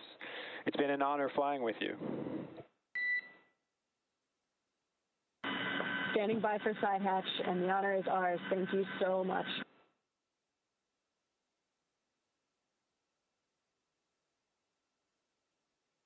Good words from the Corps in SpaceX Mission Control to the crew. Again, with this side hatch open, this is the first breath of fresh air that this crew has gotten in 167 days since their launch back in August.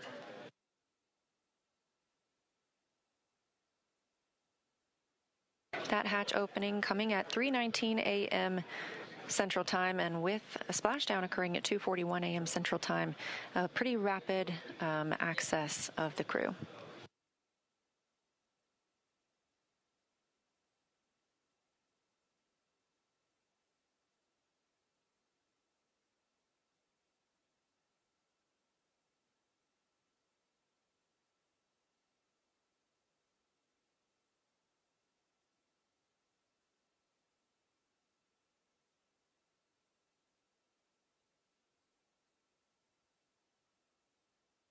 As previously discussed, the first team member to check on the crew is a SpaceX medical doctor, just giving them a once-over, making sure everyone's feeling all right and ready to exit the spacecraft. This is something we do with all crew members who return.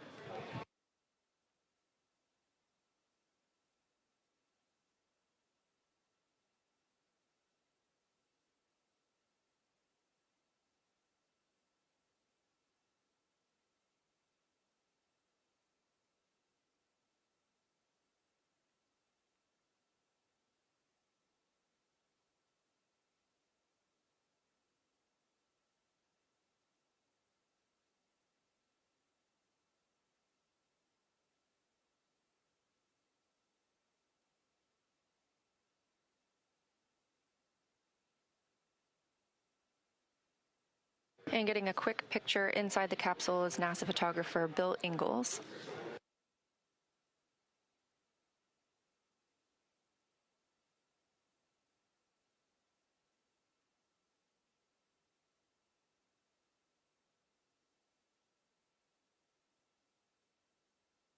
Hey, there's your live view inside Dragon Crew-11 back on Earth after 167 days in space.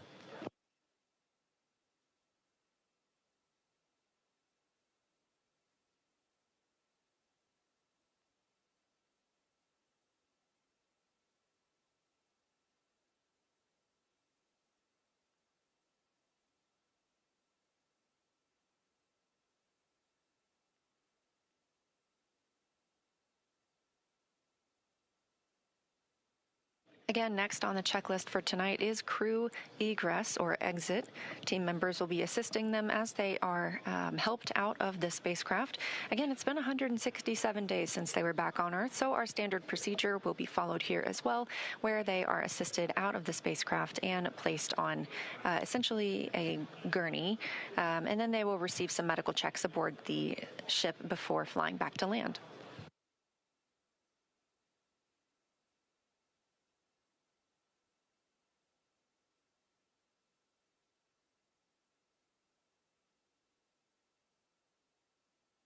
Team members inside the spacecraft from SpaceX's recovery team are helping remove some of those extra items that are in the spacecraft. You just saw the footrests being handed off. This will just make it easier for us to bring the crew out of the spacecraft.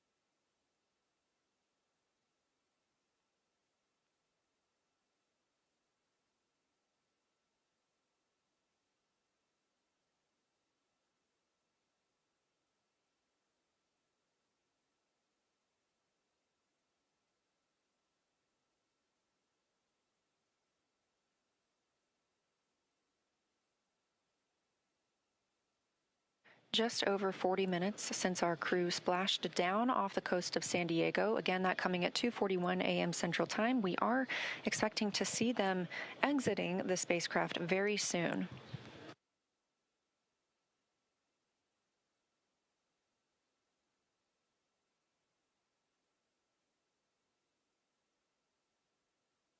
That's the chair the crew members will be helped into and moved back for their initial medical checks.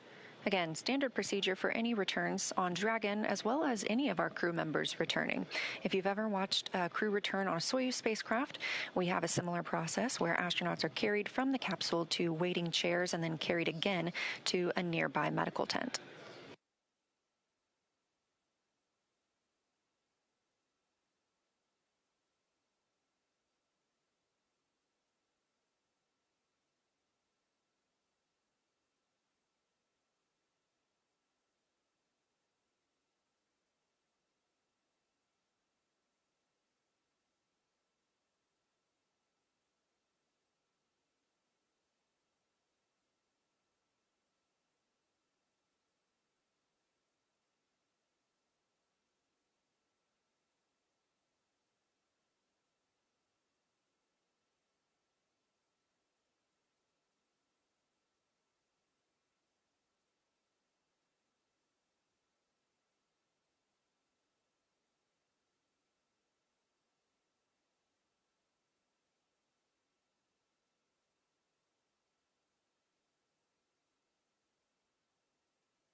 Again, you're watching live coverage of Crew-11's mission and return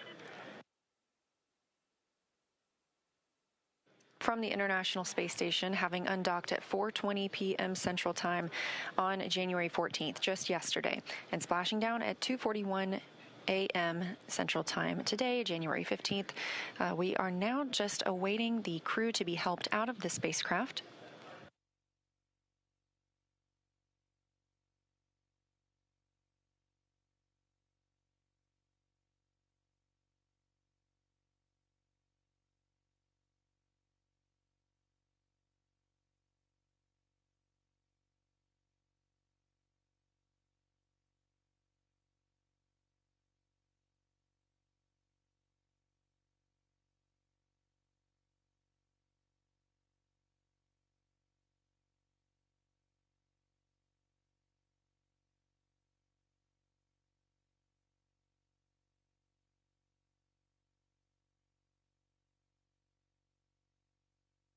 And it looks like our first crew member out of the spacecraft is NASA astronaut Mike Fink.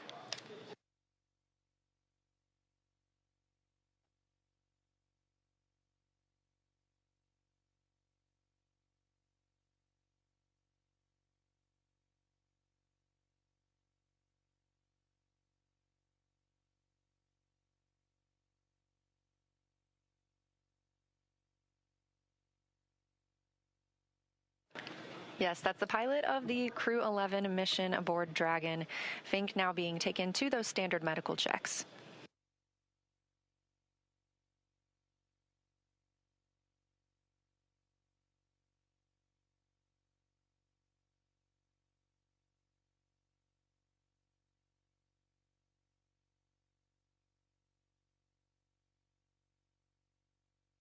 And since we just saw Mike Fink, it's worth noting he now has 549 total days in space. That's the fourth all-time most days for NASA astronauts.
Standing by for our next crew member to exit the spacecraft.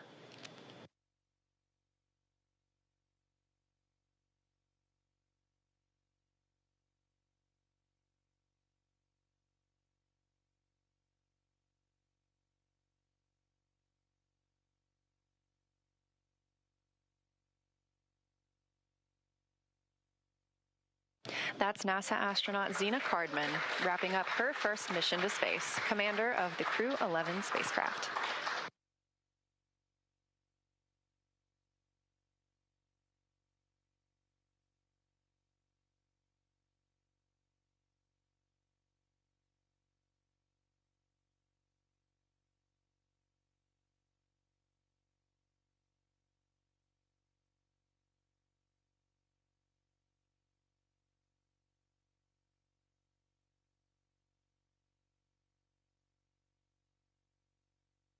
That's another footrest being handed out of the capsule, and we'll be standing by to see who is next to be brought out of the spacecraft. Again, you see them being helped onto these stretchers.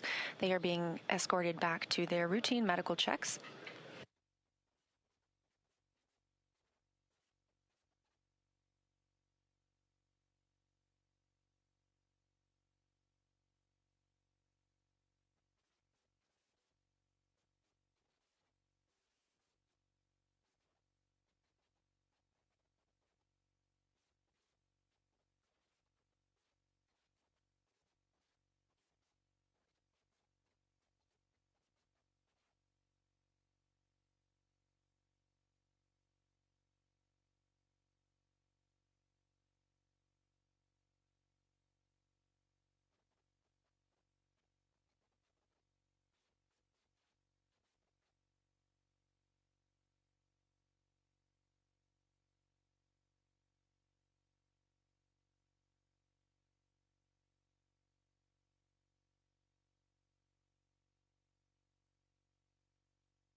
Our next crew member to exit the spacecraft is JAXA's astronaut Kimya Yui. Yui just reached the milestone of 300 days in space across 2 missions. You can see some cheering on the SpaceX recovery ship, and you can probably also hear a little bit of celebration here in Mission Control Houston as well. That's another foot restraint, or a foot rest, I should say, being brought out of the spacecraft, clearing the way for our final crew member to exit, and that will be Roscosmos cosmonaut Oleg Platonov.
And we see the fourth crew member of Crew-11 being helped from the vehicle now. That is Roscosmos cosmonaut Oleg Platonov, also wrapping up his first mission to space.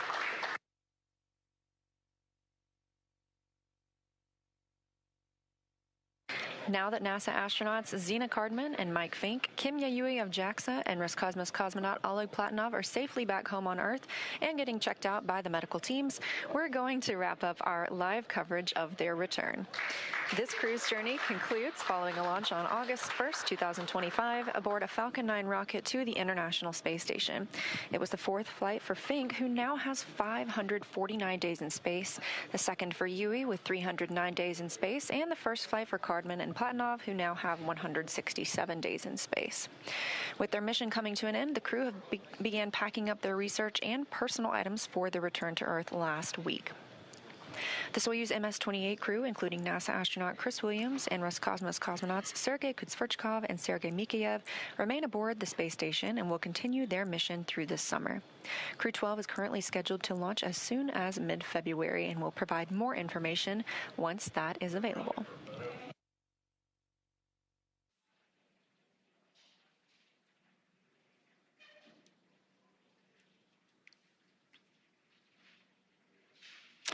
Great news for Crew-11. They are home. The journey back began yesterday, about 13 hours ago, when they closed the hatch to Dragon and undocked from the International Space Station at 12:29 p.m. Pacific, 3:29 p.m. Eastern. During this time, the spacecraft performed a number of maneuvers in preparation for re-entry to the Earth's atmosphere, with final splashdown occurring off the coast of San Diego, California, on time at 12:41 a.m. Pacific, 3:41 a.m. Eastern. And just a little less than an hour following splashdown, we saw Zena, Mike, Oleg, and Kimia make their way out of Dragon and into the recovery ship's medical facilities, safe and sound. We just had some great words here in Mission Control from NASA Administrator Jared Isaacman, and we are still monitoring the crew as they continue their journey back to home. So after the checkouts on the ship, the crew will be flown to a local hospital for continued monitoring and checkouts using additional medical equipment not available aboard the space station. As NASA's Chief Health and Medical Officer J.D. Polk discussed last week, the crew member is stable and we were able to monitor their condition in orbit, but we want to take advantage of resources on Earth to provide the best care possible.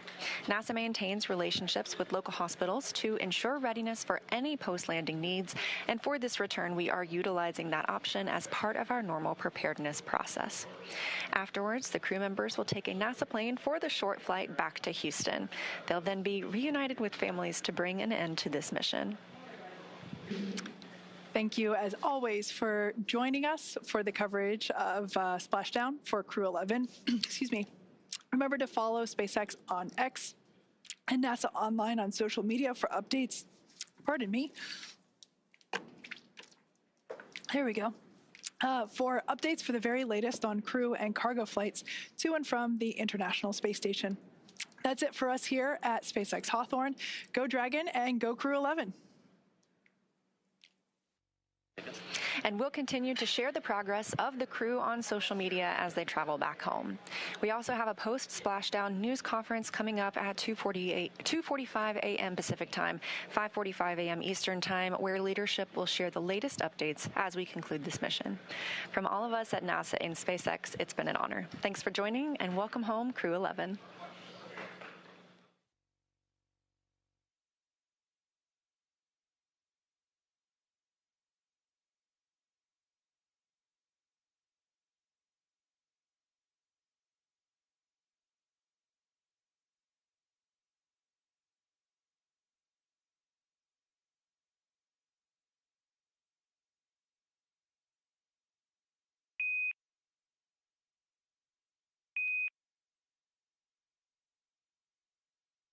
It's collected in the computer